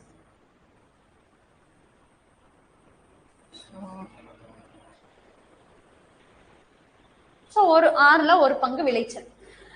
அதுக்கப்புறம் அப்ப இவங்க கேஷே வாங்கலையா, வாங்குறாங்க, பட் ரொம்பலாம் இல்ல, அதுவும் மாத்திக்கிட்டாங்க. பட் பிரிட்டிஷ் என்ன பண்றாங்கன்னா பணமா வாங்குறாங்க, கேஷா வாங்குறாங்க. அதுதான் முக்கியமான டிஃபரன்ஸ். அதுக்கப்புறம் வேற அவங்களாம் சொன்னதுதான். பிரிட்டிஷ் என்ன பண்றாங்க, ஜமீன்தாரி ஒரு 3 முறை வந்து இன்ட்ரடியூஸ் பண்றாங்க. ஜமீன்தாரி, ரயத்வாரி, மஹல்வாரின்னு சொல்லிட்டு லேண்ட் ரெவென்யூல 3 முறை இன்ட்ரடியூஸ் பண்றாங்க. இந்த ஜமீன்தாரியில பாத்தீங்க அப்படின்னா நிலத்தை விவசாயிகள் கிட்ட இருந்து புடுங்கிக்கிறாங்க. புடுங்கிட்டு சொந்த நிலத்திலேயே அவன் வேலை செஞ்சு அந்த வர காசுல என்ன பண்ணணும்னா அந்த காசுமே யாருக்கு கொடுக்கணும், பிரிட்டிஷ்க்கு பங்கு கொடுக்கணும். இதுல கம்மி பங்கு, இதுல வரதுல 11 பாகமா பிரிச்சு 11 பாகத்தையும் யாருக்கு கொடுக்கணும், ஜமீன்தாரி கிட்ட கொடுத்துருவாங்க. யாரு, விவசாயிகள். நிலத்தையும், அதாவது ஃபார்மர் வந்து நிலத்தையும் லேண்டையும் ஜமீன்தாரி கிட்ட கொடுத்துடணும், தன்னோட சொந்த நிலத்தையும். காசையும் என்ன பண்ணும், ஜமீன்தாரி கிட்ட கொடுத்துடணும். இந்த ஜமீன்தாரி அதுல ஒரு பங்கு மட்டும் எடுத்துட்டு மீதி 10 பங்கு யார்கிட்ட கொடுத்துருவாங்க, பிரிட்டிஷ்ட கொடுத்துருவாங்க. இப்ப ஜமீன்தாரி சும்மா விடுவானா, ஒரு பங்கு போதும்னு விடுவானா, 10 பங்கு இங்க போகணும். யாருக்காச்சும் டவுட்ஸ் இருக்குங்களா? ஹேண்ட் ரைஸ் பண்றீங்க பட் அது காணும். டவுட்ஸ் இருந்தா சாட்ல போடுங்க, நான் சொல்றேன். வேணா இல்ல ஹேண்ட் ரைஸ் பண்ணது எனக்கு கரெக்டா வர மாட்டேங்குது, அது என்னன்னு மட்டும் பாத்துக்கோங்க.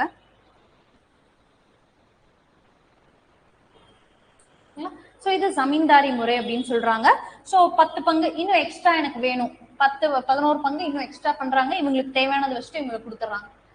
அதே மாதிரி ரயத்வாரியில ரொம்ப பிரச்சனை வருது. ரயத்வாரியில சரி, நிலத்தை விவசாயிகளே வச்சுக்கிட்டோம், ஃபார்மரே நீயே வச்சுக்கோ, ஆனா காசு மட்டும் நேரா பிரிட்டிஷ்கே கொடுத்துரு. இவன் தானே ஏமாத்துறான், நேரா பிரிட்டிஷ்க்கு கொடுத்துரு.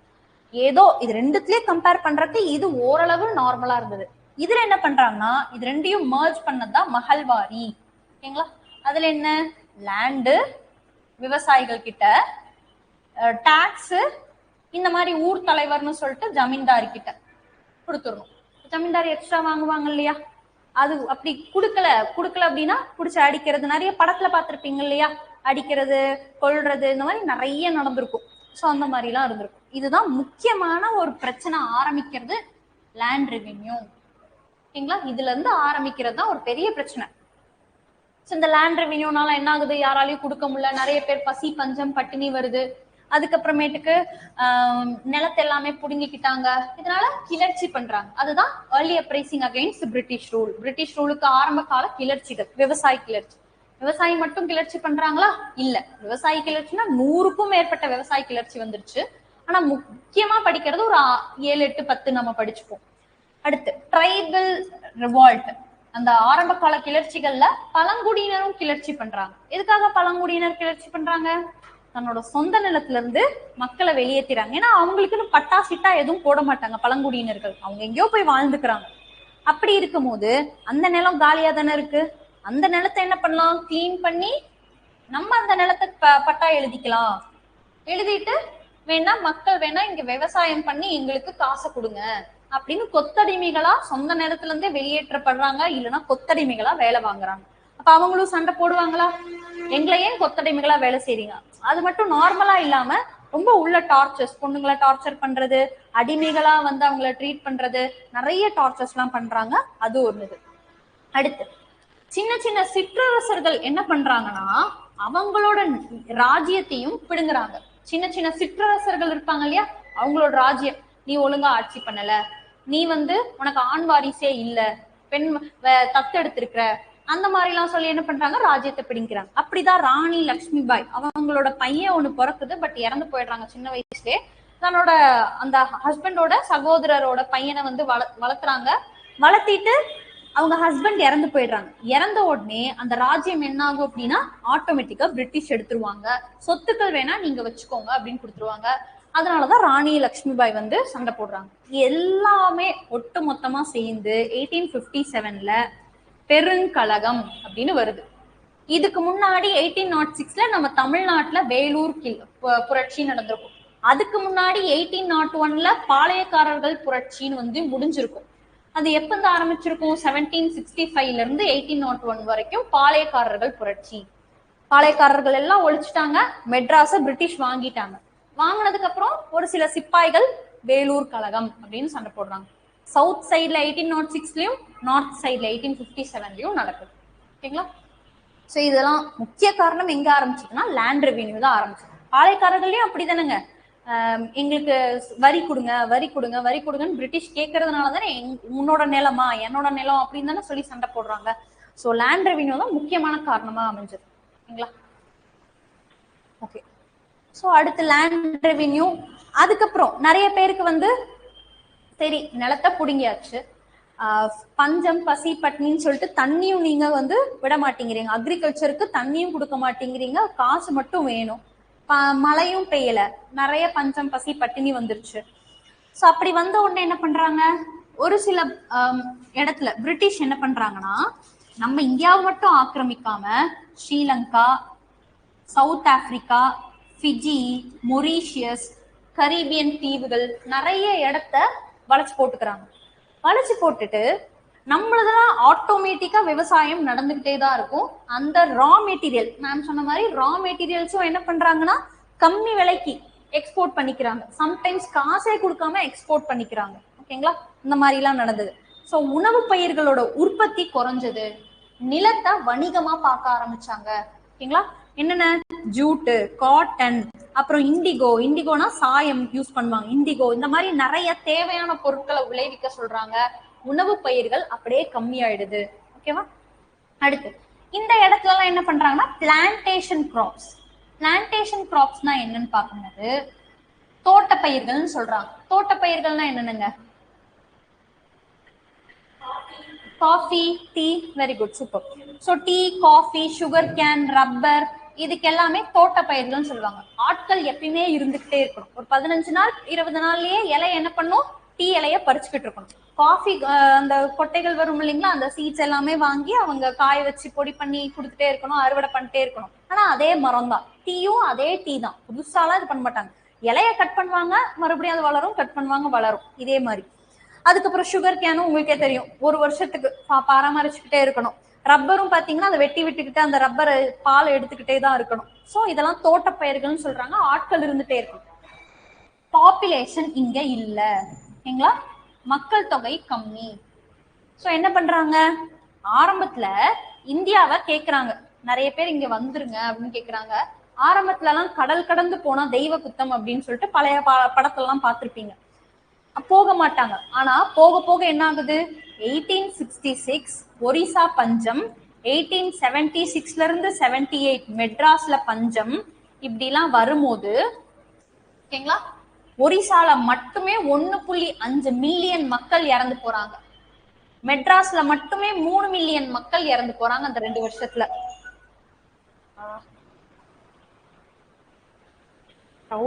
கேட்கலையே. 3 பில்லியன் மக்கள் இறந்து போறாங்க. வெறும் 10 வருஷத்துல 19 மில்லியன் மக்கள் வந்து இறந்து போறாங்க. நான் பேசிக் இன்ட்ரோடக்ஷன்ஸ் தான் சொல்லிட்டு இருக்கேன், ஃபுல்லா நம்ம பாத்துக்கலாம். ஓகேங்களா? சோ 10 வருஷத்துல 10 இயர்ஸ்ல 19 மில்லியன் மக்கள் வந்து இந்தியால மட்டுமே இறந்து போறாங்க. இப்ப யோசிச்சு பாருங்க, எதனால இறந்து போறாங்க? பசி, பஞ்சம், பட்டினி, சாப்பாட்டுக்கு கூட வழி இல்லை, எலும்பும் தோலுமா ஒண்ணுமே பண்ண முடியாம ரொம்ப இறந்து போறாங்க. ஓகேங்களா? அப்ப இந்தியா தான் பணக்கார நாடு, விவசாயத்துல ரொம்ப சிறந்த நாடு அப்படின்லாம் நம்ம சொல்றோம். ஆனா ஏன் இப்படி பசி பஞ்சம் பட்டினி வந்ததுக்கு காரணம் என்ன? அதான் எல்லாமே விவசாயம் பண்றது, உணவுப் பொருட்கள் குறைஞ்சிருச்சு. இதே நிலைமை பிரிட்டிஷ்ல வந்துடக்கூடாதுன்னு சொல்லிட்டு உணவுப் பொருட்களை மூட்டை மூட்டையா 25 பவுண்டு அரிசி கோதுமைய மூட்டை மூட்டையா நம்மளுக்கு கொடுக்காம அவங்களோட நாட்டுக்கு ஏற்றுமதி பண்ணிக்கிறாங்க ஃப்ரீயா. அந்த காசோ இவ்வளோ மூட்டைகள்ல கொஞ்சம் ஒரு 2-3 மூட்டை கொடுத்துருந்தா கூட என்ன ஆயிருக்கும் அப்படின்னா நம்ம பொழைச்சிக்கிட்டு இருந்திருப்போம். இதெல்லாம் ஒரு படத்துல கூட சொல்லியிருப்பாங்க. அதெல்லாம் நம்ம நிறைய சின்ன சின்ன படம்லாம் பார்க்கும்போது அதெல்லாம் கான்செப்ட் சொல்லியிருப்பாங்க, விஷுவலைஸா காட்டியிருப்பாங்க. எலும்பும் தோலுமா சாப்பாட்டு கூட வழி இல்லாம மக்களை அடிச்சுக்கிட்டு இறந்துருக்காங்க. இந்த மாதிரிலாம் நிறைய நடந்திருக்கு. ஸோ இது எல்லாத்தையும் மாத்தி காட்டணும் அப்படின்னு சொல்லிட்டு என்ன பண்றாங்க அப்படின்னா, அது மட்டும் இல்லாம 1885 கிட்ட ஐஎன்சின்னு ஆரம்பிக்கிறாங்க. ஒண்ணு இது ஒரு காரணம், இன்னொன்னு படித்த மக்களுக்கே வேலை இல்லை. ஓகேங்களா? வெளிநாட்டுல போய் படிச்சுட்டு வந்தாலும் வேலை இல்லை. ஓகேங்களா? அப்ப வேலை கொடுத்துட்டாங்க, ஆனா அவங்க சொல்றது மட்டும் தான் நம்ம கேட்கணும், நம்ம சொல்றது அவங்க கேட்க மாட்டாங்க. இப்ப இதுக்கெல்லாம் என்ன வரணும், ஒரு விடுதலை கிடைக்கணும். ஓகேங்களா? ஃப்ரீடம் கிடைக்கணும் அப்படின்னு இருக்கு. சரி, அந்த ஃப்ரீடம் எப்படி வாங்க முடியும்? நம்மளால உடனே வாங்க முடியாது. ஸோ அங்கங்க சின்ன சின்னதா மெட்ராஸ்ல வந்து வணிகர்கள் சங்கம்னு ஒண்ணு ஆரம்பிக்கிறாங்க, மெட்ராஸ் நேட்டிவ் அசோசியேஷன், சென்னை வாசிகள் சங்கம் அப்படின்னு கேள்விப்பட்டிருப்பீங்க. ஓகேவா? யூனிட் 8ல அந்த மாதிரி மெட்ராஸ் மகாஜன சபா, அந்த மாதிரி பாம்பே பிரசிடென்சி அசோசியேஷன், இந்த மாதிரி சின்ன சின்னதா ஒவ்வொன்று என்ன பண்றாங்க, சங்கங்கள் அங்கங்க ஆரம்பிச்சு நிறைய பூனா சர்வஜனிக் சபா, பூனா அசோசியேஷன் எல்லாமே ஆரம்பிச்சு எல்லாருமே பிரிட்டிஷுக்கு ப்ரெஷர் கொடுக்குறாங்க. இதை மாத்துங்க, அதை பண்ணுங்க, இதை பண்ணுங்க, இந்த சட்டம் கொண்டு வாங்க, அந்த சட்டம் கொண்டு வாங்கன்னு பிரிட்டிஷ்க்கு ப்ரெஷர். ஓகேங்களா? சோ இந்த பிரிட்டிஷ் ப்ரெஷரை வந்து கண்ட்ரோல் பண்ணணும். இவங்க பண்றது கேட்கறதா இல்ல நம்ம அவங்கள ஆட்சி பண்றதா அப்படின்ற ஒரு ப்ரெஷர் கண்ட்ரோல் பண்ணணும். சோ என்ன பண்றாங்க, இந்தியன் நேஷனல் காங்கிரஸ் சொல்லிட்டு ஒண்ணு ஆரம்பிக்கிறாங்க. நம்ம நினைக்கலாம் இந்தியர்கள் நேஷனல் காங்கிரஸ் நம்ம தானே ஆரம்பிச்சோம். ஆரம்பிச்சு வச்சவர் யாருன்னு பாத்தீங்கன்னா A O Hume, Allan Octavian Hume. நம்ம இந்தியரா? கிடையாது. பிரிட்டிஷ சேர்ந்த ரிட்டையர் ஆன சிவில் சர்வெண்ட். ரிட்டையர் ஆன சிவில் சர்வெண்ட் தான் பிரிட்டிஷ்ல பிறந்தாரு, படிக்கிறாரு. இந்த சிவில் சர்வெண்ட் எக்ஸாம், அதாவது இப்ப நம்ம ஐஏஎஸ் சொல்றோம்ல, அந்த மாதிரி சிவில் சர்வெண்ட் எக்ஸாம் எழுதுறாரு, பாஸ் பண்ணி இங்க வராரு இந்தியாவுக்கு. எல்லாமே வந்து ரூல் பண்ணி எல்லாம் முடிச்சிட்டாரு, ரிட்டையர் ஆயிட்டாரு. அவரு இந்தியர்களுக்கு ஒரு ஐடியா கொடுக்குறாரு. இந்த மாதிரி இந்தியன் நேஷனல் காங்கிரஸ் இந்தியா முழுவதுக்கும் ஒரே கட்சி ஆரம்பிங்க. அந்த கட்சி ஆரம்பிச்சு நீங்க பிரிட்டிஷ் கிட்ட என்ன பண்ணணும், பொறுமையா எடுத்து சொல்லுங்க. அப்ப இவங்க எல்லாரும் என்ன பண்ணும், இவங்க கிட்ட கேட்கணும். இவங்க என்ன பண்ணுவாங்கன்னா பிரிட்டிஷ் கிட்ட, அதுவும் சண்டைலாம் போடக்கூடாது, ரொம்ப பொறுமையா மன்றாடி பெட்டிஷன் பிரேயர் கெஞ்சி கேட்டுதான் நீங்க வாங்கணும். அப்ப அவங்க தாராளமா கொடுத்துடுறாங்க அப்படின்னு சொல்லிடுறாங்க. இதுக்கு எப்பயுமே இதெல்லாம் ஆரம்பிச்சதுக்கு வைஸ்ராய் எல்லாம் எதிர்ப்பு தெரிவிச்சிருப்பாங்க இல்லையா? இங்க வைஸ்ராய் எதிர்ப்பே தெரிவிக்கல. அவரு டீ பார்ட்டி கொடுக்குறாரு, தேநீர் விருந்தெல்லாம் கொடுக்குறாரு. சோ அப்ப எல்லா இந்தியர்களுக்கும் சந்தேகம் வரும் இல்லையா? ஃபைனலா கண்டுபிடிச்சது. அப்பயுமே நம்ம கண்டுபிடிக்கல. எப்ப கண்டுபிடிச்சாங்க? 1906 அந்த 4ல லாலா லஜபத் ராய் அப்படின்றவரு, இவங்க இவ்வளவு பண்றாங்க, பொறுமையா கேட்கணும்னு சொல்றாங்க, தேநீர் விருந்தெல்லாம் கொடுக்குறாங்க, என்னதான் அப்படின்னு சொல்லிட்டு உள்ள அலசி ஆராய்ச்சி கடைசியா கண்டுபிடிக்கும் போது இத வந்து சேஃப்டி வால் தியரி அப்படின்னு ஒண்ணு முன்வைக்கிறாங்க. இது வந்து சேஃப்டி வால், பாதுகாப்பு வளையம். அதாவது இவங்களோட ப்ரெஷரை கண்ட்ரோல் பண்றதுக்கு இவங்கள வச்சிருக்காங்க. அப்ப நம்ம இந்தியன் நேஷனல் காங்கிரஸ் நம்மளுக்காக இல்ல, அவங்களுக்காக ஆரம்பிக்கப்பட்டதுன்னு ஒரு கான்செப்ட் தெரியுது. அப்புறம் தான் கொஞ்சம் கொஞ்சமா அவங்க மாறி நம்ம இந்தியர்களுக்கு வராங்க. ஓகே, அப்ப அந்த இந்தியன் நேஷனல் காங்கிரஸ் அவர் தான் ஆரம்பிச்சு வச்சவர், அதனால ஃபாதர் ஆஃப் காங்கிரஸ் சொல்லிட்டு. இருந்தாலும் அவர் ஆரம்பிச்சதுனால தானே இந்த அளவுக்கு நம்மளால எல்லாருமே ஒன்றிணைஞ்சு ஒன்னு சேர்ந்து பண்ண முடிஞ்சது. அந்த மாதிரி இருக்கும். ஸோ இந்தியன் நேஷனல் காங்கிரஸ் 1885 இருந்து 1947 அப்படின்னு சொல்லுவோம். இத 2 காலகட்டமா பிரிப்பாங்க. ஓகேவா? 1880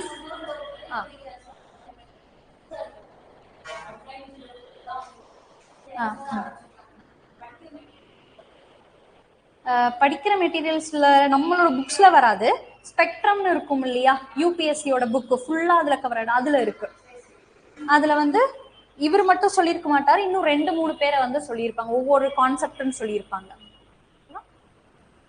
ஆனா சேஃப்டி வால் தியரி ஒரு ஐஎன்எம் அப்படின்னு சொல்லி எடுத்தீங்க, இந்தியன் நேஷனல் காங்கிரஸ் பத்தி ஒரு இன்டர்வியூ கொஸ்டினோ இல்ல நார்மல் கொஸ்டினோ எடுத்தாங்கன்னா first question, Indian National Congress safety wall தியரியா ஆக்ட் ஆச்சா, எதனால, ஏன் அப்படி சொல்றாங்கன்ற கேள்வி எப்பவுமே கேட்டே இருப்பாங்க. அடுத்து போலாங்களா? 1885 இருந்து 1947 வரைக்கும் அதை 2 காலகட்டமா பிரிக்கிறாங்க. 1885 இருந்து 1915 ஒண்ணு, இன்னொன்னு 1915 இருந்து 1947 ஒண்ணு. இத காந்தியன் எரா, காந்திய காலகட்டம் அப்படின்னு சொல்றோம். இத ப்ரீ காந்தியன் எரா, காந்திய காலகட்டத்துக்கு முன் அப்படின்னு சொல்றோம். ப்ரீ காந்தியன் எரா, காந்திய காலகட்டத்துக்கு முன், இது காந்திய காலகட்டம். ஏன் அப்படி பிரிக்கிறாங்க அப்படின்னு பார்க்கும்போது, இதுல காந்திஜி பார்ட்டிசிபேட் பண்ணிருக்க மாட்டாரு, இதுலதான் காந்திஜியோட பார்ட்டிசிபேஷன் ஃபுல்லா இருக்கும். அப்ப அதுல என்ன டிஃபரன்ஸ் இருக்கு அப்படின்னு பார்க்கும்போது,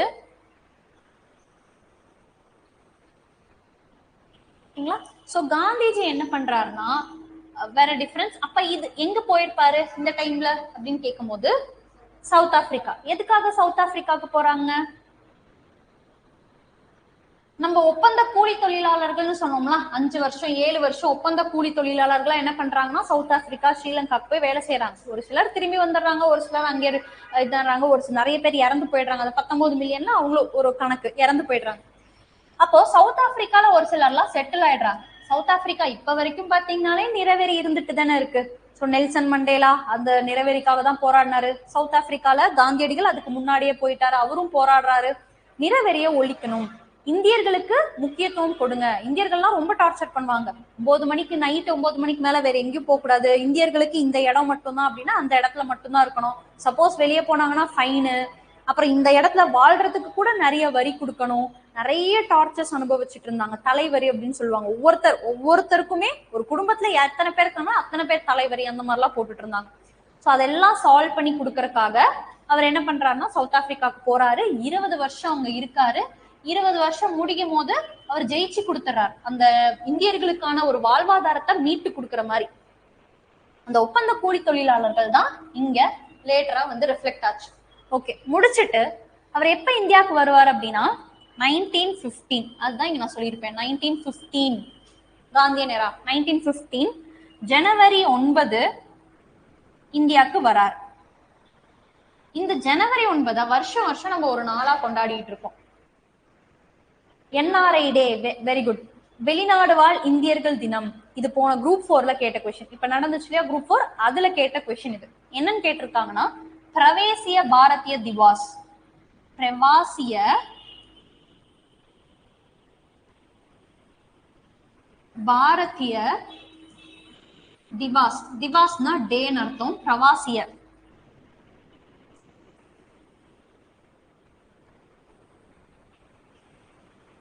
பிரவாசிய பாரதிய திவாஸ் அப்படின்னு சொல்லிட்டு எந்த நாளை அனுசரிக்கிறோம் அப்படின்னா ஜனவரி 9. எதுக்காக அனுசரிச்சுட்டு இருக்கோம்? காந்தியடிகள் சவுத் ஆப்பிரிக்கால போயிட்டு இந்தியாவுக்கு ரிட்டர்ன் ஆகுற அந்த நாள். இதை வேற என்னன்னு சொல்லுவாங்கன்னா என்ஆர்ஐ டே, வெளிநாட்டு வாழ் இந்தியர்கள் தினம். இங்கிலீஷ்ல சொல்லும் போது அவங்க சான்ஸ்கிரிட்ல அப்படி சொல்றாங்க, இங்கிலீஷ்ல சொல்லும் போது என்ஆர்ஐ டே, நான் ரெசிடென்ஷியல் இந்தியன் டே. ஓகேங்களா? என்ஆர்ஐ டே அப்படின்னு சொல்லுவாங்க, நான் ரெசிடென்ஷியல் இந்தியன் டே. ஓகேங்களா? கிளியர். இந்த கொஸ்டின் இப்ப ரீசெண்டா குரூப் 4ல கூட கேட்டிருக்காங்க. ஸோ சின்ன சின்னதா கூட கேட்பாங்க. இப்ப இந்த இயர் எப்பயுமே மறக்காது இல்லைங்களா? இப்ப மறக்கலன்னா ஈஸியா ஜனவரி 9 அப்படின்னு போட்டு போயிடலாம். இல்லைனா தான் டவுட். ஓகேங்களா? ஸோ ஜனவரி 9. ஓகே. ஸோ ஏன் இதை வந்து ஸ்பெஷல் தனித்தனியா பிரிக்கிறாங்க அப்படின்னா இதுல யார் யாரெல்லாம் பங்கு பெற்றிருப்பாங்கன்னா உயர்குடி மக்கள், அதாவது எலைட் செக்ஷன் அப்படின்னு சொல்லுவாங்க. எலைட் செக்ஷன்னா உயர்குடி மக்கள் அப்படின்னு சொல்லுவாங்க. லைக் இந்த ரொம்ப பணக்காரங்க, ஹையர் கேஸ்ட், கேஸ்ட்ல ஹை கேஸ்ட், முக்கியமா பிராமின் டாமினேஷன் அதிகமா இருக்கும். நீங்க இங்க ஜஸ்டிஸ் பார்ட்டி அங்க இது படிக்கும் போது படிச்சிருப்பீங்க. ஜஸ்டிஸ் பார்ட்டில பிராமணர் அல்லாதவர்களுக்காக ஆரம்பிக்கப்பட்ட இயக்கம். ஏன் பிராமணர் அல்லாதவர்கள்? அப்ப இந்தியன் நேஷனல் காங்கிரஸ் முக்காவாசி பிராமன். ராஜாஜி பிராமன், காந்திஜி அந்த மாதிரி எல்லா, ஒரு சிலர் பிராமின்ஸ் ஒரு சிலர் நார்மல். ஓகேங்களா? அப்படி பிராமின்ஸ் தான் அதிகமா இருந்திருப்பாங்க. எஜுகேட்டட் படிச்சவங்க நிறைய பேர் இருந்திருப்பாங்க. ஓகேங்களா? எஜுகேஷன் படிச்சவங்க நிறைய பேர் இருப்பாங்க. அப்போ படித்த உயர்குடி மக்கள் அதிகமா இருந்திருக்காங்க. மக்களோட பங்களிப்பு ரொம்பவே குறைவு. அதனால எந்த ஒரு இன்சிடென்ட்லயும் இவங்களால ஜெயிச்சிருக்க முடியாது. அப்படியே இங்க வரும் காந்தி நேரால அப்படி என்ன ஸ்பெஷல்? அவரு மாஸ் மொபிலைசேஷன், அதாவது மக்களை ஒருங்கிணைக்கிறாரு. ஃபார் எக்ஸாம்பிள் சம்பரான் அப்படின்ற இடத்துல ஒரு பிரச்சனை நடக்குது. சம்பரான் மக்களை மட்டும் கூப்பிடுறாரு, வெளியே இருந்து யாரையும் கூப்பிடல. உங்களுக்கு தானே பிரச்சனை, நீங்க தான் போராடி ஆகணும். எல்லா மக்களும் ஒண்ணு சேருங்க, போராடுங்க, உண்ணாவிரதம் இருங்க, ஒத்துழையாமையை ஃபாலோ பண்ணுங்க, ஜெயிச்சிடுறாரு. அடுத்து செகண்ட் வந்து அகமதாபாத் மில் போராட்டம். இந்த அகமதாபாத்ல இருக்கிற தொழிலாளிகளை மட்டும் கூப்பிடுறாரு, வேலை நிறுத்தம் பண்ண வைக்கிறாரு, உண்ணாவிரதம் இருக்கிறாரு, ஜெயிச்சிடுறாரு. அடுத்து கேடா சத்தியகிரகம், அந்த கேடா மக்களை மட்டும் ஒன்றிணைக்கிறாரு, ஜெயிச்சிடுறாரு. சோ காந்தியடிகளோட இயக்கங்கள் ஜெயிச்சு காட்டுது. அப்போ எல்லாருக்குமே ஒரு ஓகே காந்தியடிகளை ஃபாலோ பண்ணலாம் அப்படின்னு சொல்லிட்டு அதுக்கப்புறம் லேட்டரா வந்து காந்தியடிகளை ஃபாலோ பண்ண வராங்க. ஓகே, அவர் வந்து ஏதோ ஒரு கான்செப்ட கொடுக்குறாரு, அஹிம்சை வழியில போராட்டம் கண்டிப்பா கிடைக்குது. ஆனா ஒரு சிலருக்கு அதுல இருந்தும் மாற்றம் இல்ல, அஹிம்சை வழியில போராடினா ஒரு சிலர் தான் கிடைக்கும், மீதி எல்லாமே நம்மளுக்கு கிடைக்க மாட்டேங்குது. அது எப்போ அவங்களுக்கு தெரிய ஆரம்பிச்சது, எல்லாருமே பிரிய ஆரம்பிச்சது எப்பன்னா நான் கோஆபரேஷன் மூமெண்ட். இது 1917ல நடக்குது, இது ரெண்டுமே 1918ல நடக்குது. இது 1920ல ஒத்துழையாமை இயக்கம் அப்படின்னு ஒண்ணு பண்றாங்க. அது எப்ப ஸ்டாப் ஆகுது? காந்திஜியே ஸ்டாப் பண்ணிடுறாரு, 1922ல ஸ்டாப் ஆகுது. ஓகேங்களா? சோ நம்ம அஹிம்சையா தான் போறோம், ஆனா சண்டை வருது, திடீர்னு ஸ்டாப் பண்ணிடுறாங்க. மக்கள் அவரை நம்பி காலேஜ், ஸ்கூலு, வேலை எல்லாமே இழந்துட்டு வந்தாங்க. இப்ப அவங்க நிர்கதியா நிக்கிற, இவர் திடீர்னு ஸ்டாப் பண்ணிட்டார், அவங்க நிர்கதியா நிக்கிறாங்க. அப்ப எதுவுமே நம்மளால பண்ண முடியும். அப்ப சத்தியாகிரகம்ல இருந்து நிறைய பேர் அங்க இருந்து என்ன பண்றாங்கன்னா கொஞ்சம் விலகி வராங்க. இல்ல எப்படியாச்சும் நம்ம விடுதலை வாங்கி ஆகணும்னா பிரிட்டிஷ பயப்படுத்தணும், ஓகேங்களா. அப்ப பயப்படுத்தி அவங்க வந்து மாத்தணும் அப்படின்னு இங்க ட்ரை பண்றாங்க. சோ இவங்களுக்கும் வித்தியாசம் அப்படின்னு பார்க்கும்போது உயர்குடி மக்கள் படிச்சவங்க மட்டும் தான் இருக்காங்க. இங்க பாமர மக்களோட மாஸ் மொபிலைசேஷன். இப்ப நம்ம கான்செப்டும் இதுல படிச்சுட்டோமா, என்னென்ன கான்செப்டும் படிச்சுட்டோம், யார் யார் இருந்தாங்க என்னென்ன பண்ணாங்கன்றதும் படிச்சுட்டோம், இயரும் படிச்சிருக்கோம். பேசிக்ஸ் நான் சொல்லிட்டு இருக்கேன். இன்னும் டீட்டெயிலா போக போக இதுக்குள்ள நிறைய ஒரு கான்செப்ட்ல வரும், அது நம்ம படிச்சுப்போம். கொஞ்சம் கிளியரா இருக்குங்களா எப்படி எப்படி எல்லாம் படிக்கணும்னு சொல்லிட்டு இன்னும் நம்ம ஃபுல்லா பாத்துடலாம். அதுக்கப்புறம் இதெல்லாம் முடிச்சதுக்கு அப்புறம் என்ன பண்றாங்க, இங்க உயர்குடி மக்கள் அப்படின்னு பார்த்துட்டோம், இது படித்தோம். இந்த ரெண்டு உயர்குடி மக்கள் 1885 டு 1915ல அதுலயும் ரெண்டு பிரிவினர் இருக்காங்க. ஒண்ணு மாடரேட்ஸ் மிதவாதிகள்,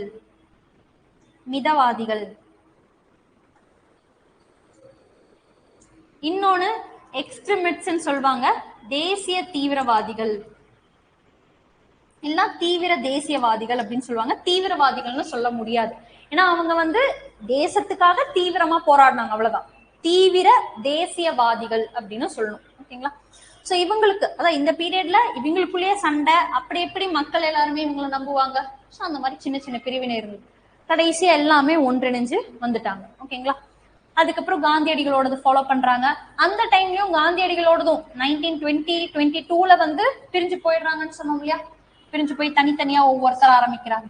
இதுல புரட்சியாளர்கள் அப்படின்னு சொல்லிட்டு 1924 வாக்குல பகத்சிங் வராரு. பகத்சிங் வந்து புரட்சியாளர், சுட்டு கொல்லணும் அப்படி போராடினா மட்டும்தான் இங்க ஜெயிக்க முடியும் அப்படின்லாம் அவருக்கு தெரியுது. அதனால அவர் அந்த வழியில பாதையை சூஸ் பண்றாரு.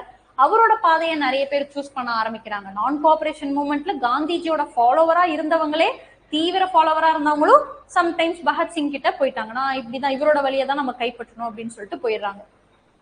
சோ இந்த மாதிரி நடக்குது. கடைசியா நம்மளுக்கு வெள்ளையனே வெளியேறு இயக்கம், அந்த இயக்கம், இந்த இயக்கம் எல்லாமே படிக்கிறோம். இயக்கம் எப்ப நடந்தது, எதுக்காக நடந்தது, எந்த மாநாட்டுல இந்த இயக்கம் போட்டாங்க. இப்ப நான் கோஆபரேஷன் மூவ்மெண்ட் நான் சொன்னேன் இல்லையா, ஒத்துழையாமை இயக்கம், அது எந்த இடத்துல போட்டாங்க, எந்த நாள்ல வந்து ஐ மீன் எந்த கூட்டத்துல போட்டாங்க. கூட்டம்னா மாநாடுனா ஞாபகம் வச்சுக்கணும், வருஷம் வருஷம் ஒவ்வொரு மாநாடு நடக்குமா. இது வந்து ஃபர்ஸ்ட் ஸ்பெஷல் செஷன் 2 நடக்கும் கல்கத்தால. எல்லார்கிட்டயும் அவர் சொல்றாரு இந்த மாதிரி எல்லாருமே சேர்ந்து பண்ணலாம்னு சொல்றாரு. இது செப்டம்பர் மாசம். எல்லாரும் ஓகே பண்ணி ஸ்டார்ட் பண்றது எப்போ, நாக்பூர் அப்படின்ற இடத்துல டிசம்பர்ல பண்றாங்க. அப்ப 2 இடத்துல வந்து முடிவு பண்ணுது, ஸ்டார்ட் பண்ணிடுறாங்க, ஓகேங்களா. கொஸ்டின் இப்ப நார்மலா ஒரு கொஸ்டின், இதுவும் ப்ரீவியஸ் இயர்லயே எங்கேயோ கேட்டிருக்காங்க, நான் படிச்சிருக்கேன். எங்கன்னா மக்கள் எல்லாருமே ஒன்றிணைச்சு ஒரு பெரிய சத்தியாகிரக போராட்டம் எப்ப ஸ்டார்ட் ஆச்சு. நம்ம சத்தியாகிரகம்னாலே 1917 நினைச்சுக்குவோம். ஆனா மக்கள் எல்லாரும் ஒன்றிணைஞ்சு ஒரு பெரிய போராட்டமா ஸ்டார்ட் பண்ணது எந்த அது, நான் கோஆபரேஷன் மூவ்மெண்ட் ஒத்துழையாமை இயக்கமா, வெள்ளையனே வெளியேறு இயக்கமா, உப்பு சத்தியாகிரகமா, இல்லைன்னா வேற ஏதாவது ஒரு கான்செப்ட்னு போட்டு வச்சுக்கோங்க, சுதேசி இயக்கமான்னு கேக்குறாங்க. இதுல நம்ம வெள்ளையனே வெளியேறு இயக்கம் ரொம்ப ஃபேமஸ். நம்ம எக்ஸாம் படிக்கல, எதுவுமே படிக்கலன்னா நம்ம என்ன பண்ணுவோம், ஒன்னா வெள்ளையனே வெளியேறு இயக்கம், ஏன்னா நாடு முழுவதும் பண்ணாங்க. இல்லைன்னா உப்பு சத்தியாகிரகம், ஏன்னா அதுக்கு முன்னாடி வெள்ளையனே வெளியேறுக்கு முன்னாடி நடந்தது உப்பு சத்தியாகிரகம்னு நினைச்சுப்போம். ஆனா இப்ப நம்ம நான் கோஆபரேஷன் மூவ்மெண்ட்னு பார்க்கும்போது இப்ப படிச்சதுனால நம்மளுக்கு தெரியுது, எல்லாருமே ஒன்னு சேர்ந்து ஃபாலோவர்ஸ் காந்திஜிக்கு நிறைய பேர் இருக்காங்க. அப்புறம் தானே பிரிஞ்சு போறாங்க. அப்ப நாடு முழுவதும் சேர்ந்து ஒரே மாதிரியான கான்செப்ட் எப்ப ஆரம்பிச்சாங்க, ஒத்துழையாமை இயக்கம் 1920. ஸோ இப்போ ஒரு கொஸ்டின் முடிஞ்சிருச்சுங்களா. ஸோ அப்புறம் இந்த கொஸ்டின்ஸ் அடிக்கடி கேட்கறாங்க. ஸோ எந்த பீரியட் வந்து இது என்ன பீரியடு, காந்தியனரா எந்த பீரியடு, ப்ரீ காந்தியனரா என்ன பீரியடு அப்படின்னு கேட்பாங்க. மாடரேட்ஸ் மிதவாதி லீடர்ஸ் யார் யாரு, தீவிர தேசியவாதிகள் லீடர்ஸ் யார் யாரு, தனித்தனியா கேட்கறாங்க. அப்புறம் நியூஸ் பேப்பர் அது இதுன்னு நம்மளுக்கு கொஸ்டின்ஸ் கேட்கறாங்க. அதே எப்போ நம்மளே அப்படியே ஃபைனலா வரும்போது 1947ல வகுப்புவாதம் தேச பிரிவினை. வகுப்புவாதம் அப்படின்னு பார்க்கும்போது 2 கம்யூனிட்டி பீப்புளுக்குள்ள சண்டை, ஹிந்து முஸ்லிம்குள்ளதான் அப்ப சண்டை, பெரிய சண்டை வருது. பிரிக்கவே கூடாதுன்னு சொல்லிட்டு இருந்தாங்க, கடைசியா பிரிச்சிடறாங்க. வேற வழி இல்ல, சண்டை போட்டுட்டு இருக்கு, நாடு முழுவதும் ரத்த வெள்ளமா இருக்கு, பிரிச்சிருங்க அப்படின்னு சொல்லிடுறாங்க. ஃபைனலா பிரிச்சிடறாங்க, ஓகேங்களா. ஸோ இப்படி பேசிக்ஸா பார்க்கும்போது இப்படிதான் நம்மளுக்கு ஃபைனலா பிரிவினை அப்படின்னு வந்துருச்சு. ஸோ இதுல ஒவ்வொரு இன்சிடென்ட்ஸா பார்க்கும்போது இயர் பாக்குறோம், அது பாக்குறோம், நிறைய கான்செப்ட் பாக்குறோம். ஓகே, நம்மளுக்கு வந்து ரிப்பப்ளிக் எப்பங்க ஆச்சு, ரிப்பப்ளிக் டே அப்படின்னு சொல்லிட்டு குடியரசு தினம் ஜான்வரி 26, 1950 அப்படின்னு சொல்றோம். ஏன் அந்த நாளை குடியரசு நாள்னு நம்ம அனுசரிச்சுட்டு இருக்கோம்? அந்த நாள்ல என்ன சிறப்பு நடந்தது?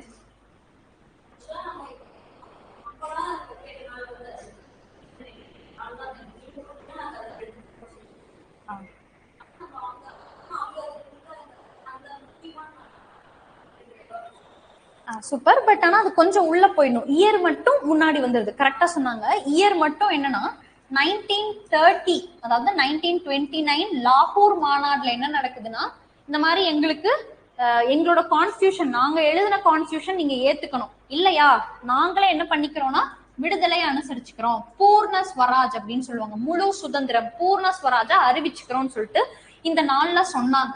சோ அதுல வந்து அனுசரிச்சுக்கிட்டாங்க, சுதந்திரம் அப்படின்னு சொல்லிட்டு அனுசரிச்சாங்க. ஆனா நம்மளுக்கு ஃபைனலா August 15 வந்து நம்மளுக்கு 1947ல ஃப்ரீடம் கொடுத்துட்டாங்க.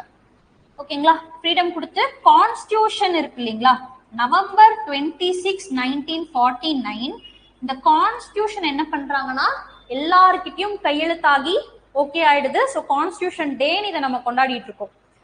ஆனா இந்த டைம்ல ரிலீஸ் பண்ணாம கொஞ்ச நாள் வெயிட் பண்ணி, ஒரு 2 மாசம் வெயிட் பண்ணி ஜனவரி 26, 1950 இருந்து என்ன பண்றாங்கன்னா கான்ஸ்டியூஷனை இது பண்ணிக்கலாம். ஏன்னா இந்த நாளை பூர்ண ஸ்வராஜ் ரெசல்யூஷனை மறக்க கூடாது அப்படிங்கிறதுனால இந்த கான்ஸ்டியூஷன் இருக்கு இல்லைங்களா, அரசியல் அமைப்பு, அந்த அரசியல் அமைப்பை நடைமுறைப்படுத்தப்பட்டது எப்பல இருந்துன்னு பார்க்கும்போது ஜனவரி 26. ஓகேங்களா? ஸோ இந்த மாதிரி உள்ள கான்செப்ட்ஸ் இருக்கு. சரி, August 15 ஏன் நம்மளுக்கு அந்த டேட்டை சூஸ் பண்ணாங்க? ஏதாவது ஐடியா இருக்கா? ஜனவரி 26 ஐடியா தெரியும், ஏன் August 15 வந்து ஃப்ரீ இண்டிபெண்டன்ஸ் டே சூஸ் பண்ணியிருப்பாங்க? இது வரைக்கும் நம்ம அது கேள்விப்பட்டது இல்லைல்ல. ஓகே, சொல்லிட்டுங்களா? அது என்னன்னா ரொம்ப சிம்பிள் தான். 1945, அதாவது 1939ல இருந்து 1945 பாத்தீங்க அப்படின்னா செகண்ட் வேர்ல்டு வார், இரண்டாம் உலக போர். ஸோ இரண்டாம் உலக போர்ல ஜப்பான் செம்ம ஸ்ட்ராங்கா வந்து ஜெயிச்சுக்கிட்டு இருப்பாங்க. பட் கடைசியா 1945ல அமெரிக்கா என்ன பண்றாங்கன்னா ஹீரோஷிமா நாகாசாகி அப்படின்ற ஒரு பாம்பு ஜப்பான் மேல போட்டு ஜப்பான் தோத்து போயிடுறாங்க. ஸோ ஜப்பான் தோத்து போன நாள் எதுனா August 15, 1945. அந்த நாள் லார்ட் மவுண்ட் பேட்டன் இருக்கார் இல்லையா, அவர் தான் வைஸ்ராயா இருந்தார். அவர் என்ன பண்றாருன்னா எனக்காக நான் அந்த நாளை அனுசரிக்கணும், நான் அந்த நாளை மறக்க கூடாது அப்படின்னு சொல்லிட்டு அவர் என்ன பண்றாருன்னா நம்ம இந்தியா கொடுத்துறாரு. அதனாலதான் நம்ம வந்து நைட்டு நடுராத்திரி சைன் பண்ணோம், ஏன்னா அந்த நாள் நல்ல நாள் இல்ல அப்படின்லாம் சொல்லியிருப்பாங்க. என்னடா நல்ல நாள்லாம் பாக்குறாங்களா அப்படின்னு நம்ம நினைச்சிருப்போம். இவங்க தோத்து போன நாளை நம்மளுக்கு கொடுத்ததுனால நம்மளுக்கு ஒரு பயம், நம்மளும் தோத்துருவோமோ அப்படின்ற நிறைய பயம். அதனாலதான் நைட்டு 12 மணிக்கு சைன் ஆகியிருக்கும். காந்தி, ஜவஹர்லால் நேரு கூட ஒரு இது பண்ணியிருப்பாங்க, அதாவது நடுராத்திரி எல்லாருமே தூங்கிட்டு இருக்க நேரம் இந்தியா விழித்து கொண்டது அப்படின்னு சொல்லி ஒரு இது லைன்ஸ் கூட, கோட்ஸ் கூட இருக்கு இல்லையா. எதுக்காக அப்படின்னா 12 மணிக்கு சைன் பண்ணியிருப்பாங்க. அதனால அந்த மாதிரி, ஏன்னா அந்த நாள் வந்து நல்ல நாள் இல்லை. ஸோ 12 மணினா August 16 வருது, August 15 வருதா, அதனால 12 மணிக்கு சைன் பண்ணியிருப்பாங்க. ஸோ அந்த August 15 இதனாலதான் வந்திருக்கும். ஓகேங்களா? ஸோ மேலோட்டமா என்ன அப்படின்றது நம்ம பார்த்தாச்சுங்களா? ஓகே. ஸோ அவ்வளவுதான். நம்மளுக்கு இந்த சிலபஸை இந்த மாதிரி இதெல்லாம் தான் நம்ம படிக்க போறோம். இதெல்லாம் படிச்சிட்டோம், கிளியர் முடிச்சிட்டோம் அப்படின்னா நம்மளுக்கு ஈஸியா கிளியர் ஆயிடும். ஸோ லீடர்ஸ் வந்துருச்சு, டிஃப்ரெண்ட் மோட்ஸ் ஆஃப் அகிடேஷன்ல சத்யாகிரகா, இதை படிக்கும் போதே சத்யாகிரகா மிலிட்டன்ட் மூவ்மெண்ட் நம்ம படிச்சிருவோம். 1885 ஆரம்பிச்சு 1947 என்னென்னலாம் வருதோ எல்லாமே படிச்சிருவோம். 1947 எப்படி பிரிவினை வந்துச்சு அப்படின்றதையும் நம்ம வந்து படிச்சிருவோம். ஓகேங்களா? இது ஓரளவு ஓகே. ஆனா அட்வென்ட் ஆஃப் யூரோப்பியன்ஸ், ஐரோப்பியர்கள் வருகை இதுல கொடுக்கவே இல்லையே, ஒரு டாபிக் கூட கொடுக்கல. ஆனா நீங்க படிக்க சொல்றீங்களே, பேசிக்ஸா படிச்சுக்கலாம். அது என்னன்னு மட்டும் பேசிக்கா பாத்திரலாம். ஓகேங்களா? இதெல்லாம் ஓகே தானுங்க? ஆன்லைன் ஸ்டூடெண்ட்ஸ் உங்களுக்கும் எல்லாமே ஓகேவா? ஏதாச்சும் டவுட்ஸ் இருந்தா என்ன டவுட்னு சாட் பாக்ஸ்ல கூட போட்டு வைங்க, அதுக்கு நம்ம ரிப்ளை பண்ணிக்கலாம். ஓகேங்களா? புரியலனாலும் சொல்லுங்க, நான் திருப்பியும் மறுபடியும் வந்து ரிப்ளை பண்றேன். Advent of Europeans, so British எப்படி ஸ்ட்ராங் ஆனாங்கன்னு தெரிஞ்சாதானே நம்மளுக்கு ஏன் பிரிட்டிஷ் ரூல் பண்றாங்கன்னு தெரிஞ்சிருக்கணும். ஸோ எப்படி போர்ச்சுகீஸ் வராங்க, போர்ச்சுகீஸ், டேனிஷ், அதுக்கப்புறம் இங்கிலீஷ், அதை தான் பிரிட்டிஷ்னு சொல்றாங்க, ஏன்னா இங்கிலீஷ் ஈஸ்ட் இந்தியா கம்பெனின்னு சொல்லுவாங்க. அதுக்கப்புறம் டச்சுக்காரங்க வராங்க, அதுக்கப்புறம் பிரெஞ்சுக்காரங்க. அப்ப ஐரோப்பியர்கள்ல முதல்ல வந்தது யாருங்க? போர்ச்சுகீஸ். கடைசியா வந்தது பிரெஞ்சு. ஓகேங்களா? இத்தனை பேர் வந்து எப்படி இங்கிலீஷ் மட்டும் ஸ்ட்ராங்கான பவர் ஆயிடுச்சு? ஆனா போர்ச்சுகீஸ் 1498ல வராங்க. இந்தியாவை கண்டுபிடிச்சது யாருங்க? அப்படிதான் நம்ம வந்து சின்ன வயசுல எல்லாம் பழக்கப்படுத்திட்டு இருக்கோம் வாஸ்கோடகாமா. ஆனா இந்தியா 1498ல தான் வாஸ்கோடகாமா வராரு. அப்ப இந்தியா அதுக்கு முன்னாடி இல்லையா, கண்டுபிடிக்கலையா அப்படின்னு பார்க்கும்போது இந்தியா கண்டுபிடிச்சது இல்ல, ஐரோப்பிய நாட்டுல இருந்து இந்தியாவோட கடல் வழியை கண்டுபிடிச்சது வாஸ்கோடகாமா. நம்ம சின்ன வயசுல அப்படி பழக்கப்படுத்தி பேசியிருப்போம்.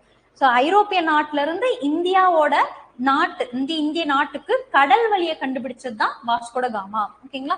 அவரு 1498ல உள்ள வராரு. எதனால அவங்க கடல் வழியை அப்ப கண்டுபிடிக்கிறாங்க? ஏன் முன்னாடி அவங்க கடல் வழி பண்ணலையா? அப்ப நம்ம கடல் வழியில வணிகமே பண்ணலையா? பண்ணியிருக்கோம். நம்ம ராஜராஜ சோழன்லாம் கடல் கடந்து வணிகம் பண்ணிருக்காங்க. மலாயா, பிரிட்ஜி, அதாவது மலேசியா, சிங்கப்பூர் எல்லாத்தையுமே கங்கை கொண்டான் அது இதுன்னு நம்ம பார்த்திருப்போம் இல்லையா? கடாரம் கொண்டான், கடாரம்னா சிங்கப்பூர் அப்படிலாம் சொல்லுவோம். அப்போ கடல் வழி வணிகம் பண்ணிருக்கு. அப்ப யூரோப்பியன் கூட இப்பதான் பண்றோமா? இல்ல, யூரோப்பியன் கூடயும் முன்னாடி பண்றோம். ஆனா ஏன் ஆர்வம் கொண்டு அப்பதான் வருது? ஏன் யூரோப்பியன் இந்தியாவுக்கு வராங்க?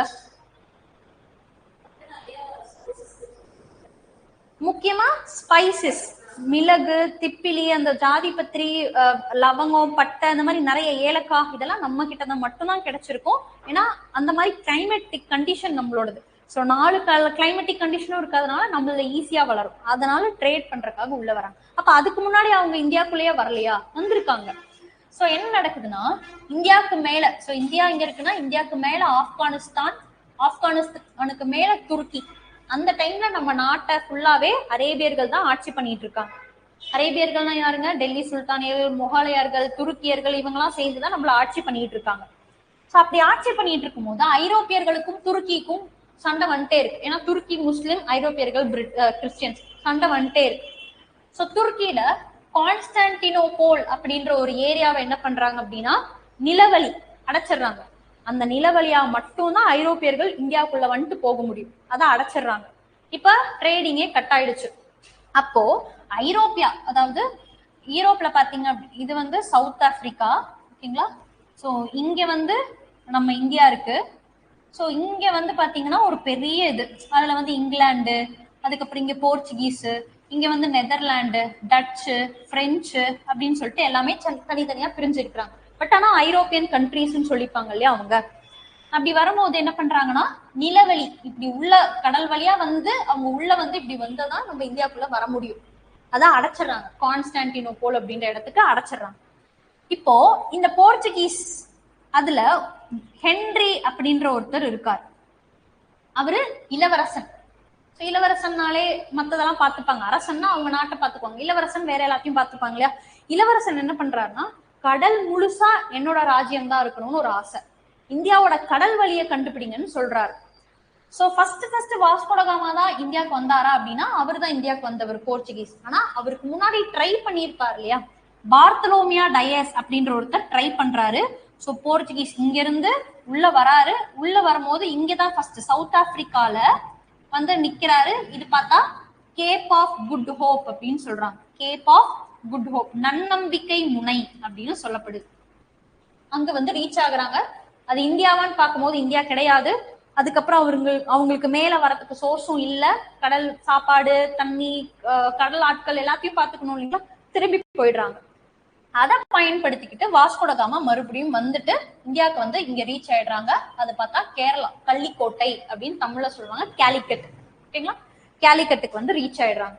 சோ ரீச் ஆகும் போது அவரை வரவேற்ற மன்னர் யாருங்க?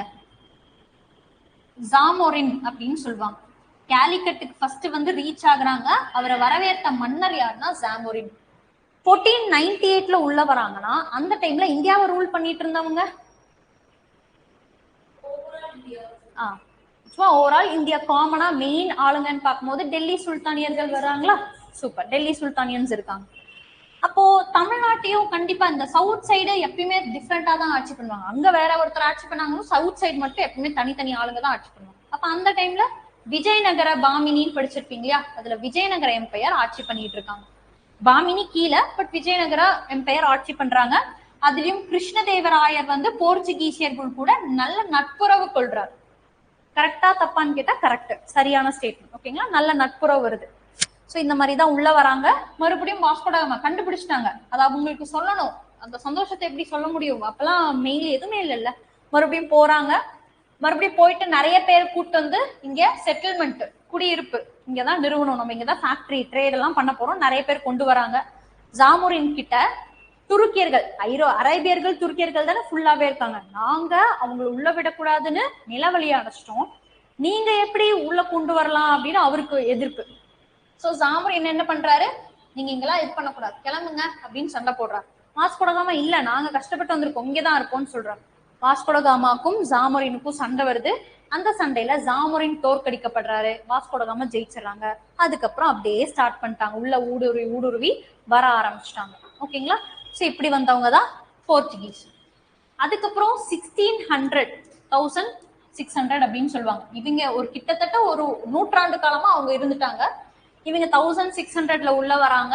இவங்க 1602 வந்து பட்டயம் போடுறாங்க. இவங்க 1614 வராங்க. இவங்க 1664 உள்ள வராங்க. இப்ப கடைசியா வந்தது பிரெஞ்சு, முதல்ல வந்தது போர்ச்சுகீஸ். ஓகேங்களா, அதுக்கப்புறம் இதுல பிரிட்டிஷ் போர்ச்சுகீஸ் ஒரு 100 காலம் வாழ்ந்துட்டாங்க. அதனால அவங்க ஓகே போதும்பா அப்படின்ற மாதிரி. அதுவும் இல்லாம டச்சு டேனிஷ் கூட சண்டை வந்துடுறாங்க, கிளம்பிடுறாங்க. இந்த ஆங்கிலேயர் என்ன பண்றாங்க, எல்லாத்தையும் துரத்தி அடிச்சிடறாங்க. டச் எல்லாம் டம்மி பீஸ் துரத்தி அடிச்சிடறாங்க. இவங்க வந்து கொஞ்ச நாள் தான் இருக்க முடியும், கிளம்பிடுறாங்க. ஆனா ஸ்ட்ராங் பவர், ஐரோப்பியாலேயே ஸ்ட்ராங் பவர் ஒன்னு இங்கிலாந்து ஒன்னு பிரெஞ்சுன்றது ஸ்ட்ராங் பவரா இருக்கு. ஓகேங்களா, நீ பெருசா நான் பெருசான்னு காட்டிக்கிறதுக்காக நிறைய பிரச்சனைகள், போர்கள்லாம் வருது. அந்த சின்ன சின்ன போர்கள்லாம் நம்ம படிச்சுக்கணும். ஓகேங்களா, சோ அது வந்து கர்நாடிக் போர் அப்படின்னு சொல்லிட்டு சொல்லுவாங்க, கர்நாடக போர் அப்படின்னு சொல்லுவாங்க. கர்நாடக போர் யார் யாருக்கும் நடந்தது அப்படின்னு பார்க்கும்போது ஆங்கிலோ பிரெஞ்சுன்னு சொல்லுவாங்க, அதாவது ஆங்கிலேயர்கள் பிரெஞ்சுன்னு சொல்லுவாங்க. இங்கிலீஷுக்கும் பிரெஞ்சுக்கும் நடக்குது. 3 போர்கள் நடக்குது. 2 போர்ல பிரெஞ்சு ஜெயிக்கிற மாதிரி இருந்தாலும் 3வது போர்ல இங்கிலீஷ் தோக்கடிச்சு நீயும் வெளியே போ அப்படின்னு துரத்திடுறாங்க. ஓகே, எல்லாத்தையும் துரத்திட்டாங்க, எல்லாமே முடிஞ்சிருச்சு. இந்தியாவை கைப்பற்றணும் இல்லைங்களா இப்போ. சோ இந்தியாவை கைப்பற்றுன்றது அப்படின்றது பாத்தீங்கன்னா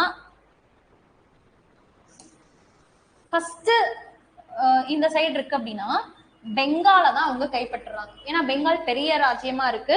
அதுலயும் சிராஜுத்தௌலா அப்படின்ற ஒரு அரசர் வந்து 1756 வராங்க. அவர் ஒரு டம்மி பேசி ஈஸியா இதை நம்ம கைப்பற்றலாம்னு பிரிட்டிஷ் நினைக்கிறாங்க. சோ ஆனாலும் நான் விட மாட்டேன், என்ன டம்மி பீஸ் தான் நினைக்கிறீங்க, நான் விட மாட்டேன்னு சொல்லிட்டு நிறைய இன்சிடென்ட்ஸ் எல்லாம் பண்றாரு. பண்ணதுக்கு அப்புறமேலும் சின்ன சின்ன கிளர்ச்சி ஆரம்பிச்சு 1757 பேட்டில் ஆஃப் பிளாசே போர் ரொம்ப ரொம்ப இம்பார்ட்டன்ட். இந்தியால அவங்களோட ராஜ்யம் எந்த போர் மூலியமா எப்படி ஆரம்பிச்சது அப்படின்னா போர் பிளாசே போர். இந்தியால அவங்க பிளாசே போர் மூலியமா ஊடுருவ ஆரம்பிச்சிட்டாங்க. இந்த போர்ல பிரிட்டிஷ் ஜெயிக்கிறாங்க. ஜெயிச்ச உடனே இந்த பெங்கால் என்ன பண்றாங்கன்னா அவங்க கேப்சர் பண்ணிடுறாங்க. சோ பெங்கால் எங்க கிட்டதான் இருக்கணும். அந்த சிராஜுத்தௌலா அப்படின்னு சொன்னோம் இல்லையா, அவர் தோத்து போயிடுறாரு. எதனால அப்படின்னா தன்னோட மாமாவே என்ன பண்றாரு, மாமாவோ சித்தப்பாவோ அவரே மிர் ஜாஃபர்ன்றவரு அந்த அரியணைக்காக ஆசைப்பட்டு காட்டி கொடுத்து இது பண்ணிடுறாங்க.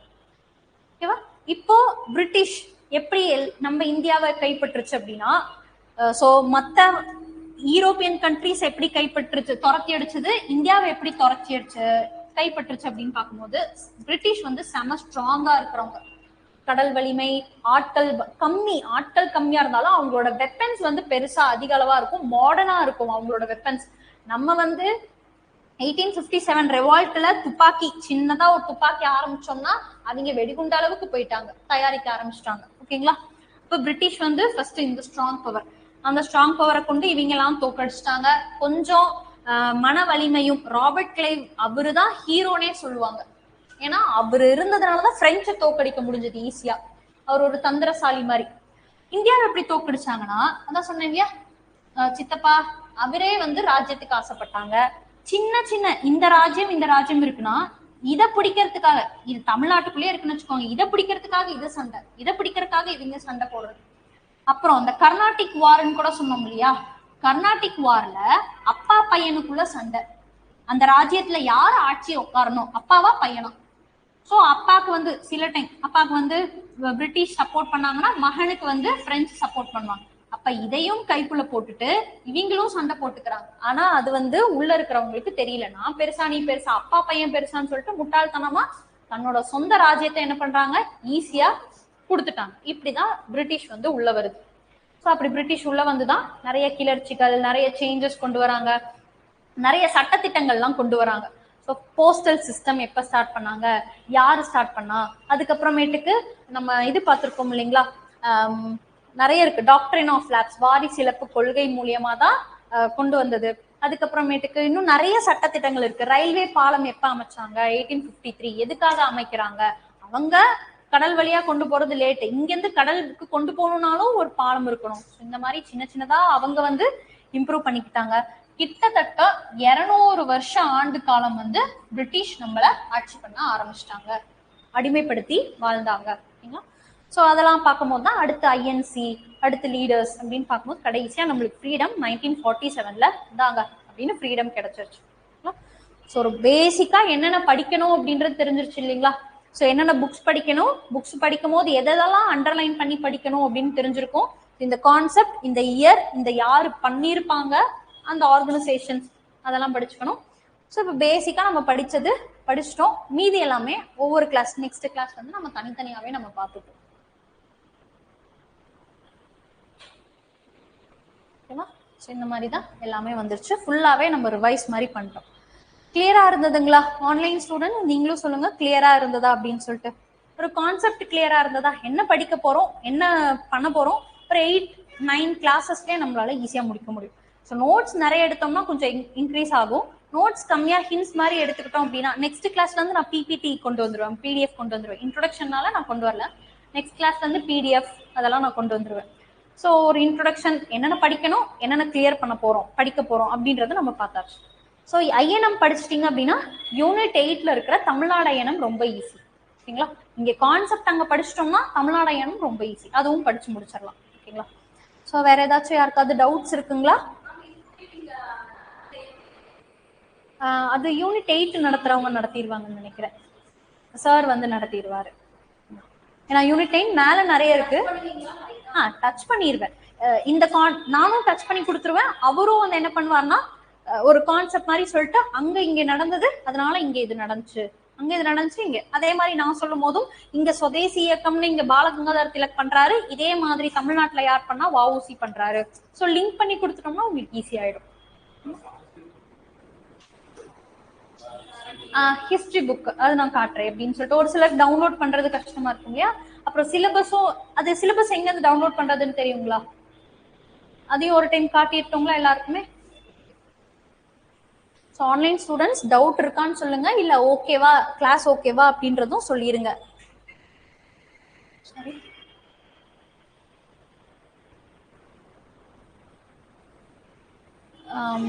டிஎன்பிஎஸ்சி சும்மா டிஎன்பிஎஸ்சின்னு போட்டாலே தமிழ்நாடு பப்ளிக் சர்வீஸ் கமிஷன் இது வந்துடும். ஓகேங்களா. கிளிக் பண்ணிக்கிட்டீங்க அப்படின்னா வேற எதுவும் இல்லை. மொபைல் ஃபோன்ஸ்னா மேல ஒரு டாட் மாதிரி இருக்கும், இதுல வந்து டீட்டா இருக்கும், ரெக்ரூட்மெண்ட்னு இருக்கும். சிலபஸ், ரெக்ரூட்மெண்ட்ல syllabus, group 1 syllabus, group 1B, அது குரூப் 1C அப்படிலாம் இருக்கும். 2A ப்ரிலிமினரி டவுன்லோட் பண்ணிக்கலாம். அதுக்கப்புறம் மெயின்ஸ், 2 மெயின்ஸ் 2A மெயின்ஸ் தனித்தனியா டவுன்லோட் பண்ணிக்கலாம். 4 டவுன்லோட் பண்ணிக்கலாம். ஓகேங்களா. சிலபஸ் டவுன்லோட் பண்ணிட்டீங்கன்னா போதும். ஸோ இப்படி சும்மா டவுன்லோட் கொடுத்துட்டீங்கன்னா போதும், அது டவுன்லோட் ஆகி வந்துடும். சாரி, மெயின்ஸ் எடுத்துக்கிட்டேனா, ஜெனரல் ஸ்டடீஸ். ஸோ இவ்வளோதான் இந்த சிலபஸ். நீங்கள் டவுன்லோட் பண்ணிட்டீங்கன்னா நீங்கள் நோட் போட்டு சயின்ஸ்க்குனா சயின்ஸ்னு தனியாக எழுதிக்கோங்க, கரண்ட் அஃபேர்ஸ்னா கரண்ட் அஃபேர்ஸ், கரண்ட் அஃபேர்ஸ் எப்படி படிக்கணும்னு சொல்லியிருப்பாங்க, மேலோட்டமாக நம்ம பார்த்துக்கலாம். ஸோ ஜியாகிரஃபினா ஜியாகிரஃபி தனியாக எழுதிக்கோங்க. அதே மாதிரி நம்ம இங்கே பார்த்தது யூனிட் 7 இந்தியன் நேஷனல் மூவ்மெண்ட் நம்ம பார்த்தோம் இல்லையா. National renaissance, early uprising against British rule, Indian National Congress, leaders, different modes of agitation, satyagraha, militant movement, communalism and partition. அவ்வளவுதான் டாபிக்ஸ். ஓகேங்களா. இதுக்குள்ளதான் நிறைய இருக்கும். இதே மாதிரி யூனிட் 8ல அப்படின்னு பார்க்கும்போது role of Tamil Nadu in freedom struggle, early agitation against British rule, இங்கேயும் அதே டாபிக் இருக்கு, இங்கேயும் அதே டாபிக் இருக்கு. இது தமிழ்நாட்டுல படிக்கிறோம், அங்க இந்தியால படிச்சுக்கிறோம். இந்த பாளையக்காரர்கள், வேலூர் கழகம் கேட்டீங்க இல்லையா, அது எல்லாமே இங்க படிச்சிருவோம். வஉசி, ராஜாஜி அது எல்லாமே இங்க வந்துரும். பெண்கள் யாராவது தமிழ்நாட்டுல இருந்து பங்கு பெற்றாங்கன்னா அதுவும் இங்க வந்துரும். அவ்வளவுதான் சிலபஸ். இந்த மாதிரி சிலபஸ் நீங்க டவுன்லோட் பண்ணிக்கோங்க, அது எழுதிக்கோங்க. அடுத்து ப்ரீவியஸ் இயர் கொஸ்டின் நான் செக் பண்ணணும், நான் படிச்சது கரெக்டா, நான் இன்னும் நிறைய படிக்கணும், புக்ல கம்மியா இருக்கு, நான் இன்னும் நிறைய படிக்கணும், எப்படி கொஸ்டின்ஸ் கேட்கறாங்கன்ற ஐடியான்னு பாத்தீங்கன்னா இதே ரெக்ரூட்மெண்ட்ல கீழே வந்தீங்கன்னா கொஸ்டின் பேப்பர்னு இருக்கு, இப்படி ஓப்பன் ஆகும். அதுல அப்ஜெக்டிவ் டிஸ்கிரிப்டிவ் டைப்னா மெயின்ஸ் எழுதுறது, அப்ஜெக்டிவ் டைப்னா ஏபிசி. ப்ரீவியஸ் இயர் கொஸ்டின் வேணா அது பழசு ரொம்ப போயிடும். அப்ஜெக்டிவ் டைப் கொஸ்டின் எடுத்துக்கிட்டீங்கன்னா ரீசெண்டா நடந்தது, குரூப் 2 2A நடந்துச்சு, ஆன்சர் கீ விட்டாங்க இல்லையா, அந்த answer key tentative. 2 2A group 1 மட்டும் தான் படிக்கணுமா, வேற ஏதோட ப்ரீவியஸ் இயர் படிக்க வேணாமா? படிக்கலாம். ஏன்னா மத்தது படிக்கும் போதுதான் மத்த கொஸ்டின்ஸ் யாருமே ஓபன் பண்ண மாட்டாங்க. அதுல இருக்க ப்ரீவியஸ் ஒரு கொஸ்டின் அப்படியே காப்பி பேஸ்ட் பண்றதுக்கு கூட யோசிக்க மாட்டாங்க, காப்பி பேஸ்ட் பண்ணிடுவாங்க. ஆனா 2 4 1 காப்பி பேஸ்ட் மோஸ்ட்லி பண்ண மாட்டாங்க. ஆனா இந்த இதுல இருந்து ஈஸியா காப்பி பேஸ்ட் பண்ணி கொடுத்துருவாங்க. ஓகேங்களா? ஆனா போன வருஷம் குரூப் 2A ஓட குரூப் 2 பிரிலிம்ஸோட ஒரு திருக்குறள் கொஸ்டின் அப்படியே ஆப்ஷன் மாறாம காப்பி பேஸ்ட் பண்ணி இந்த டைம் குரூப் 4ல கொஸ்டின் கேட்டிருந்தாங்க. இப்போ ப்ரீவியஸ் இயர் கொஸ்டின் எவ்வளவு இம்பார்ட்டன்ட் இல்லைங்களா?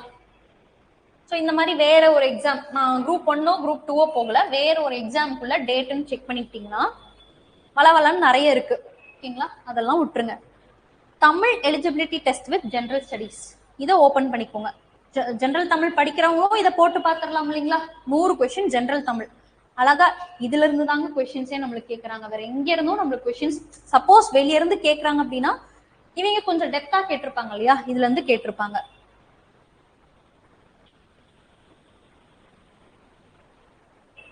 ஓகே,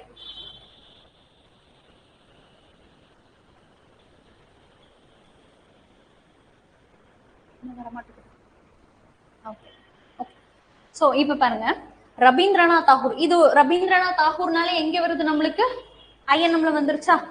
கீதாஞ்சலியின் ஆங்கில மொழிபெயர்ப்பை செம்மைப்படுத்த ரவீந்திரநாத் தாகூருக்கு உதவியவர் யார்?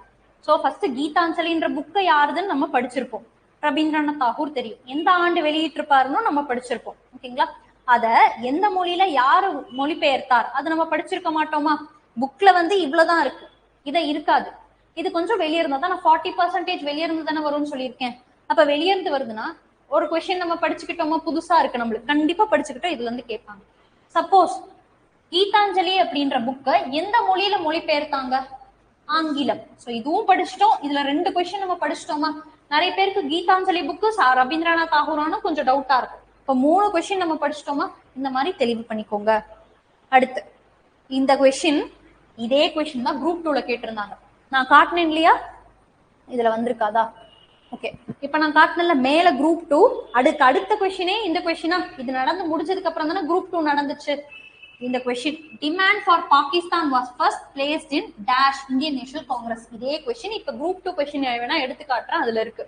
அது கொஞ்சம் டிஃப்ரெண்டா கேட்டிருக்காங்க. எப்படி கேட்டிருக்காங்கன்னா, டிமாண்ட் பண்ணது, அதாவது பாகிஸ்தான் தனிநாடு கோரிக்கை முதலில் காங்கிரஸ் மாநாடு எப்ப வந்துச்சு, லாகூர்ல வந்துச்சுன்னா அவங்க கொடுத்துட்டாங்க, எந்த ஆண்டு வந்ததுன்னு கேட்டாங்க.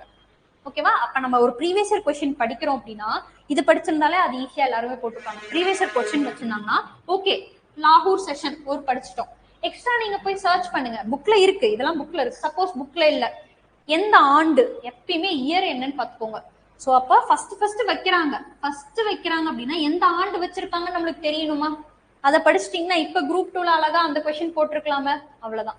கொஞ்சம் எக்ஸ்ட்ராவா ப்ரீவியஸ் இயர் கொஸ்டின் எடுத்தீங்கன்னா இதை மட்டும் மனப்பாடம் பண்ணாம கொஞ்சம் எக்ஸ்ட்ராவா போய் எந்த ஆண்டு அப்படின்னு எழுதி வச்சுக்கோங்க.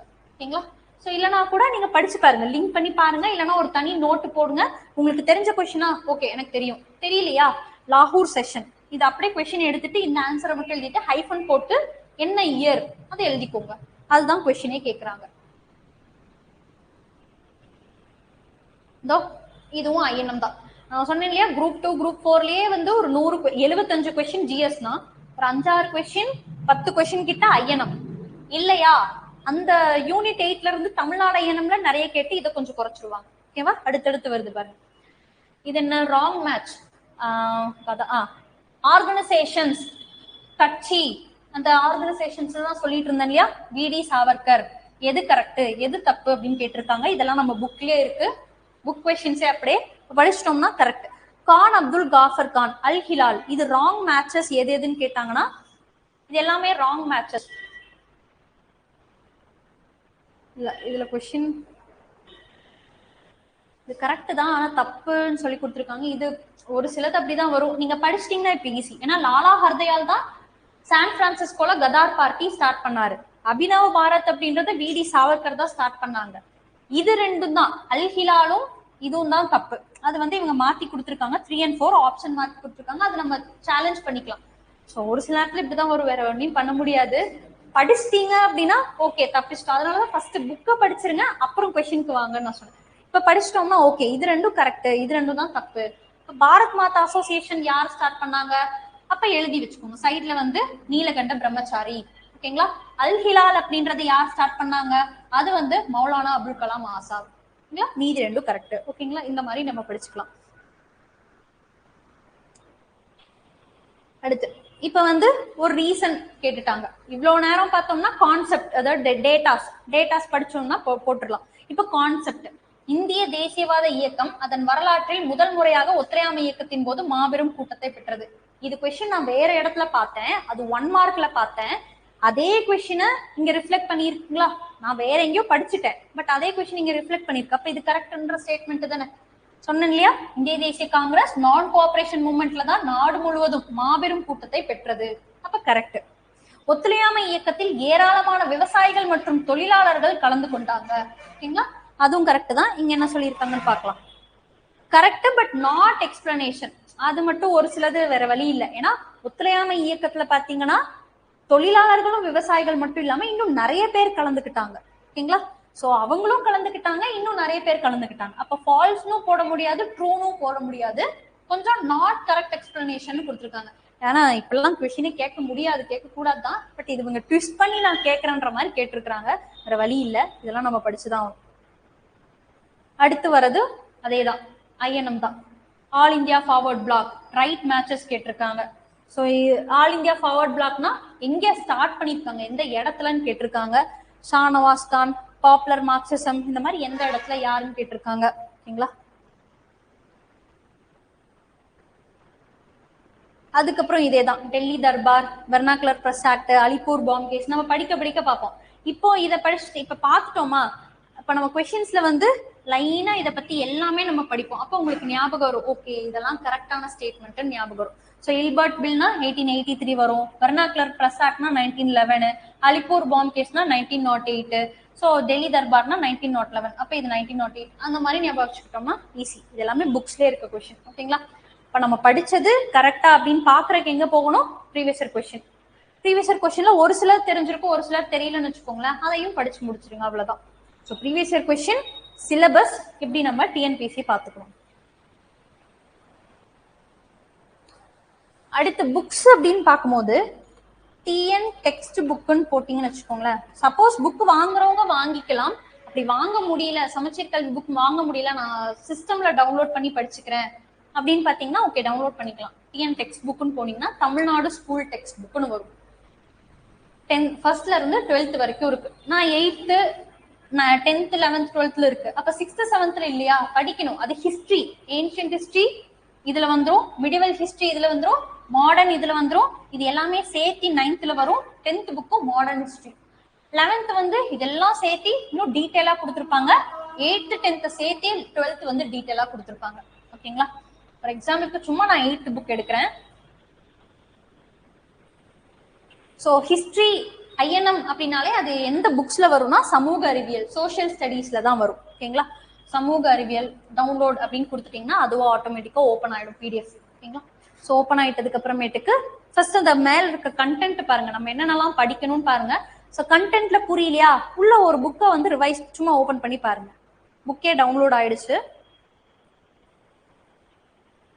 ஐரோப்பியர்களின் வருகை, அட்வென்ட் ஆஃப் யூரோப்பியன் சொல்லிட்டே இருந்தேன்னா அப்ப அந்த கொஸ்டின் அந்த டாபிக்ஸ் படிச்சிடணுமா? அப்ப அதை படிச்சுக்கோங்க. மெயின்ஸுக்கே இது போதுங்க. மெயின்ஸுக்கே இந்த டாபிக் நீங்க படிச்சாலே போதும். ரொம்ப டெப்தாலும் போகணும் இல்லை, மெயின்ஸுக்கே இந்த டாபிக் போதும்.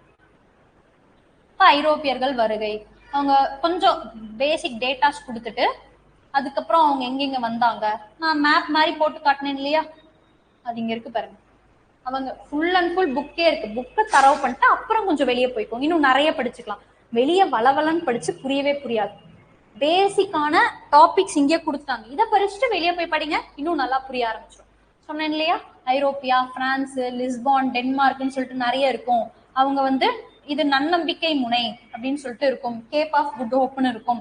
அது வந்து அப்படியே இங்க வந்து ஃபர்ஸ்ட் கள்ளிக்கோட்டை ரீச் ஆகுறாங்க, திருப்பியும் போயிட்டு இன்னும் நிறைய பேரை கூப்பிட்டு வந்து கொச்சின் அவங்களோட கேபிட்டலா இருந்தது, அப்புறம் கோவாக்கு தன்னோட கேபிட்டலை ஷிஃப்ட் பண்றாங்க. அது எல்லா கதையுமே இங்க இருக்கும். ஸோ எந்த இடத்துல செட்டில்மெண்ட் ஆகுறாங்க அப்படின்றது எல்லாமே இருக்கும்.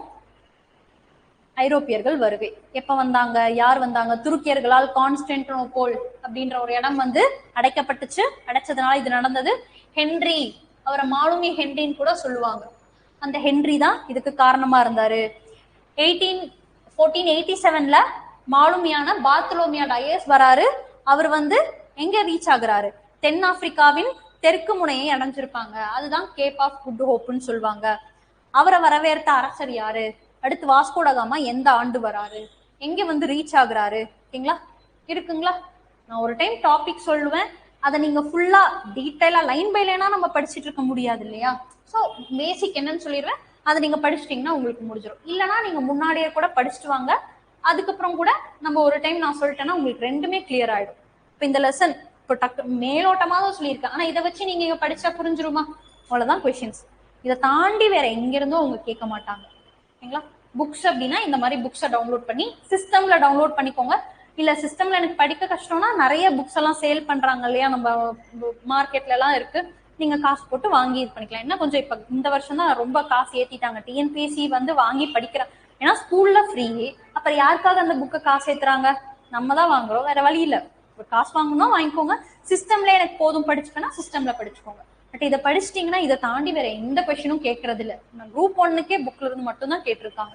ஃபர்ஸ்ட் புக்கை முடிங்க, அப்புறம் வெளியே போங்கன்னு நான் சொல்றேன். வெளியவே போகாதீங்கன்னு சொல்லல, புக்கை முடிச்சுட்டு அப்புறம் வெளியே போய் போங்க.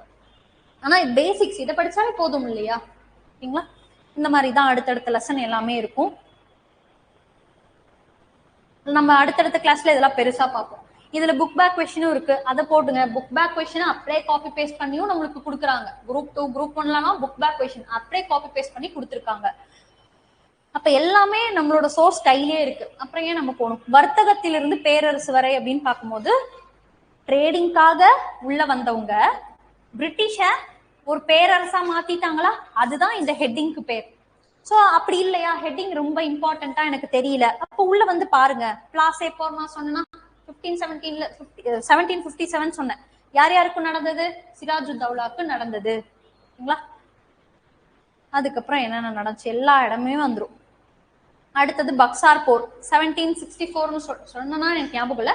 ஸோ அடுத்த போர் வந்து பக்சார் போர் வந்திருக்கும். இதுலதான் அவங்க ஆரம்பிக்கிறாங்க. கர்நாடக போர்கள் நான் சொன்னேன்னா யார் யாருக்கும் நடந்துச்சு? 3 கர்நாடக போர்கள் இருக்கு. அந்த 3 போர்ல ஃபர்ஸ்ட் 2 ஜெயிக்கிற மாதிரி இருக்கும், 3ஆம் போர் படிச்சு பாத்தீங்கன்னா அவ்வளவுதான் இருக்கும், ஓகேங்களா? நான் அது நடத்தும் போது இதை இன்னும் கிறிஸ்பா தான் நான் சொல்லுவேன், ஃபுல்லா வளவலன்னு போட மாட்டேன். இதுதான் இதுனா வந்தாங்க, இவங்க 2 பேருக்குள்ள சண்டை வந்துச்சு, இதை பண்ணாங்க, இப்படி நம்மளுக்கு கிடைச்சிருச்சு, இவங்க ஜெயிச்சாங்கன்னு சொல்லிடுவேன்.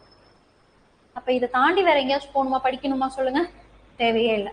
அப்படி டவுட்ஸ் இருந்துச்சுன்னா படிச்சு முடிச்சுட்டு அந்த ப்ரீவியஸ் இயர் கொஸ்டின் பார்த்துக்கோங்க. அதனாலதான் நான் படிச்சு முடிச்சுட்டு போங்கன்னு சொன்னேன், ஏன்னா அங்கே தப்பா இருந்துச்சுங்களா, அவ்வளவுதான். ஆங்கில மைசூர் போர்கள் நம்ம போக போக படிக்கணும். அதான்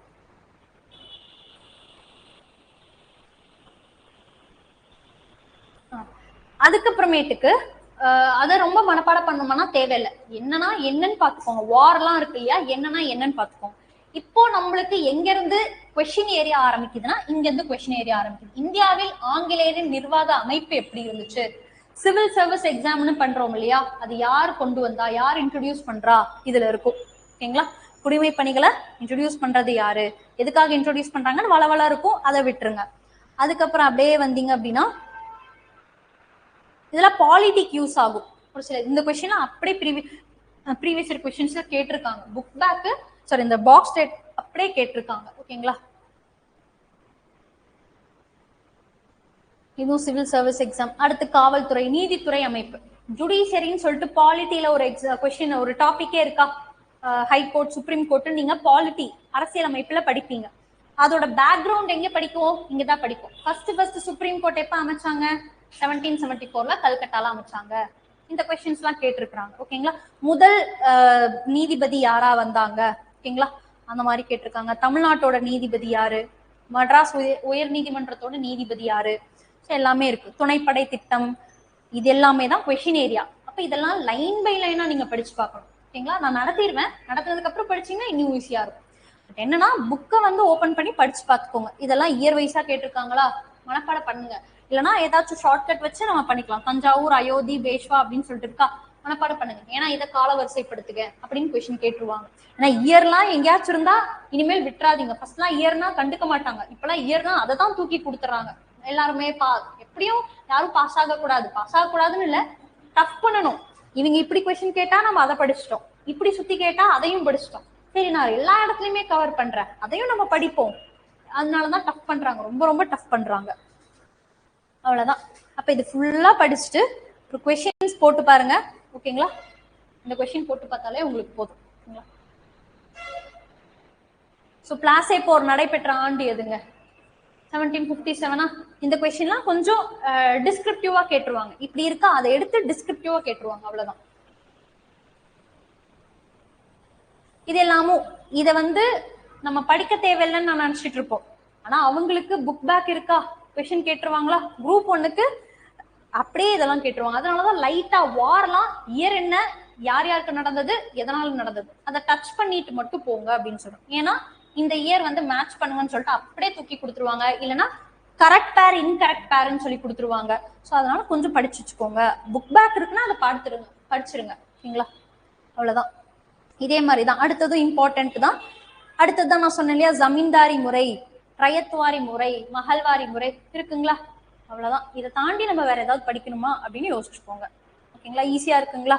இப்போ ஃபர்ஸ்ட் ஐஎன்எம்னா என்ன, அது என்னென்ன படிக்கணும், எப்படி கவர் பண்ணணும், ஒரு ஐடியா கிடைச்சிருச்சுங்களா? சிலபஸ் கவர் பண்ணும், ப்ரீவியஸ் இயர் கொஸ்டின் கவர் பண்ணும், எல்லா ஐடியாவும் கிடைச்சிருச்சு இல்லையா? ஓகே. உங்களுக்கு ஏதாச்சும் டவுட்ஸ் இருந்தா கேளுங்க, நம்ம அதை முடிச்சுட்டு நம்ம இது பண்ணிக்கலாம்.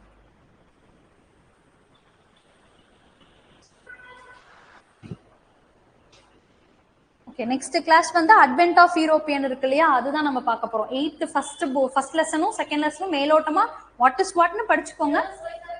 சிலபஸ் வைஸா தான் நான் போவேன். லைனா இயர் மத்ததுனா கூட பரவாயில்ல, ஐஎன்எம்னா இயர் வைஸா தான் நம்ம போகணும். இதனாலதான் இது நடந்துச்சுன்னு படிக்கும்போது இயர் வைஸா போயிடும். அதனால அட்வென்ட் ஆஃப் யூரோப்பியன் மேலோட்டமா படிச்சுக்கோங்க. ஏன்னா இப்படி வந்ததுனாலதான் இப்படி வந்துச்சுன்னு சொல்றதுனால மேலோட்டமா. ஓகே, வேற ஏதாச்சும் டவுட்ஸ் இருக்குங்களா? வேற ஏதாவது டவுட்ஸ் இருந்தாலும் கேளுங்க. ஓகே, குரூப் 4 தான் டார்கெட்டுங்களா, குரூப் 2 குரூப் 1 டார்கெட் அந்த மாதிரி இருக்குங்களா? ஸோ குரூப் 2 குரூப் 1னா இன்னும் டீட்டெயிலா டெப்தா படிச்சு வச்சுக்கோங்க. ஏன்னா அது மெயின்ஸுக்கு யூஸ் ஆகுது. இதே டாபிக்ஸ் தான் மெயின்ஸுக்கு வருது. ஓகேங்களா? 2A மெயின்ஸ் ரெண்டுமே இருக்கு. அதனால இப்ப படிக்கும் போதே லைன் பை லைனா வார்த்தை மாறாம படிச்சுக்கோங்க. ஏன்னா அவன் எப்படி வேணாலும் மைண்ட் செட்ல இருக்கிறாங்க, எப்படி வேணாலும் எடுத்து கொஸ்டின் கேட்டுறாங்க. ஃபர்ஸ்ட் எல்லாம் நம்ம வாட் இஸ் வாட்னு 1 வார்க் நோட்ஸ் மாதிரி படிச்சுட்டு இருந்தோம் இல்லையா, அதெல்லாம் விட்டுருங்க. பேராகிராஃபா இருக்கா, அந்த பேராகிராஃபா ஃபுல்லா படிங்க. கஷ்டமா இருந்துச்சா கொஞ்ச நேரம் க்ளோஸ் பண்ணிட்டு அப்புறம் ஓபன் பண்ணிட்டு ஃப்ரெஷ் ஆயிட்டு படிங்க. அந்த பேராகிராஃப்ல இருந்து நடுவுல இருந்து ஒரு கொஸ்டின் எடுத்து கேட்கறான், அதனால என்ன பண்றான், எங்க இருந்து கேட்கறான் அப்படின்னு எதுவுமே தெரியல. இப்ப குரூப் 2ல கூட நிறைய பேர் வந்து வெளியில இருந்து கேட்டாங்கன்னு நம்ம எல்லாம் ஃபீல் பண்ணோம். ஆனா ஒரு இன்ஸ்டியூட் ஏதோ ஒரு யூடியூப் சேனல்ல இல்ல வெளியில இருந்து கேட்கலாம், எல்லாமே புக்ல தான் கேட்டு வச்சிருக்கானும் போட்டு வச்சுட்டாங்க. ஸோ நம்மளுக்கு தப்பிக்க வாய்ப்பே இல்லை. வெளியில இருந்து கேட்ட மார்க் கம்மி பண்ணுன்னு சொல்ல முடியாது. இன்னொரு யூடியூப் சேனல் அவனே நம்மள வந்து இது பண்ணி விடுறான், இல்ல புக்ல இருந்து தான் கேட்டிருக்காங்க. அப்ப புக்கை லைன் பை லைனா பார்த்தா போதும். ஓகேங்களா? லைன் பை லைனா கொஞ்சம் படிச்சுதான் ஒன்றும் வேற வழி இல்லை. ஆமா, அது எதுவும் பண்ண முடியாது வேற. பட் ஆனா அவங்க என்ன ஃபீல் பண்ணாங்கன்னா யூனிட் 8 எங்களுக்கு டஃபா இருந்துச்சு. ஸோ யூனிட் 8 வந்து 10 கொஸ்டினும் தமிழ்ல இருந்து கேட்டிருந்தாங்க, அதை நாங்க எங்களால இது பண்ண முடியும். ட்ரிக்ஸா இருந்துச்சு. யூனிட் 8 தமிழா கேட்டிருந்தாங்க அப்படி இப்படின்னு சொல்லி ஆமா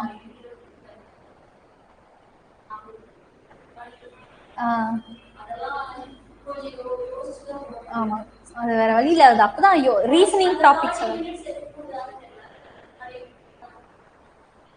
மைனஸ் பண்ணி சுத்தி வளைச்சு போடுற மாதிரி இருந்திருக்கும்.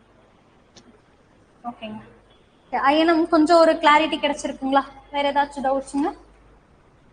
ஓகே, வேற ஏதாச்சும் டவுட்ஸ் இருந்தாலும் கேளுங்க, இல்லைன்னா கிளம்பிக்கோங்க. நெக்ஸ்ட் கிளாஸ்ல இருந்து எப்போ ஐஎன்எம் போடுறாங்கனாலும் ஃபர்ஸ்ட் இந்த டாபிக் நான் சொல்லிட்டேன் இல்லையா, படிச்சுட்டு வந்துருங்க. ஃப்ரீ டைம் இருந்தா படிச்சு வச்சிருங்க. இல்ல போன்ல கூட சும்மா ஓபன் பண்ணி பாத்துருங்க, புக்கை வாங்க முடியல நான் சொல்றேன்.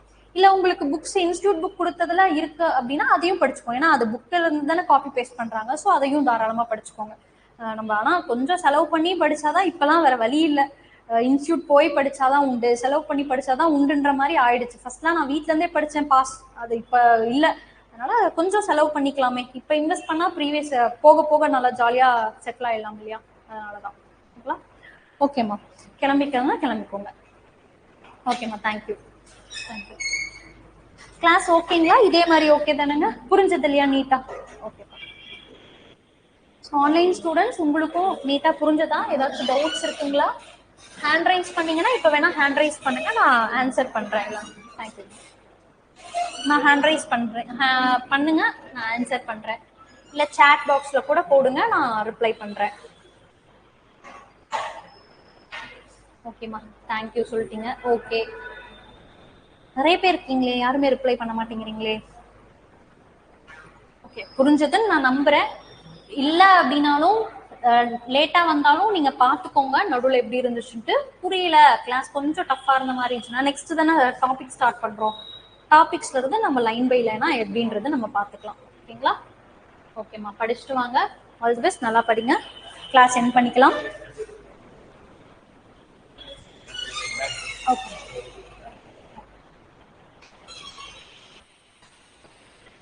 Okay, thank you.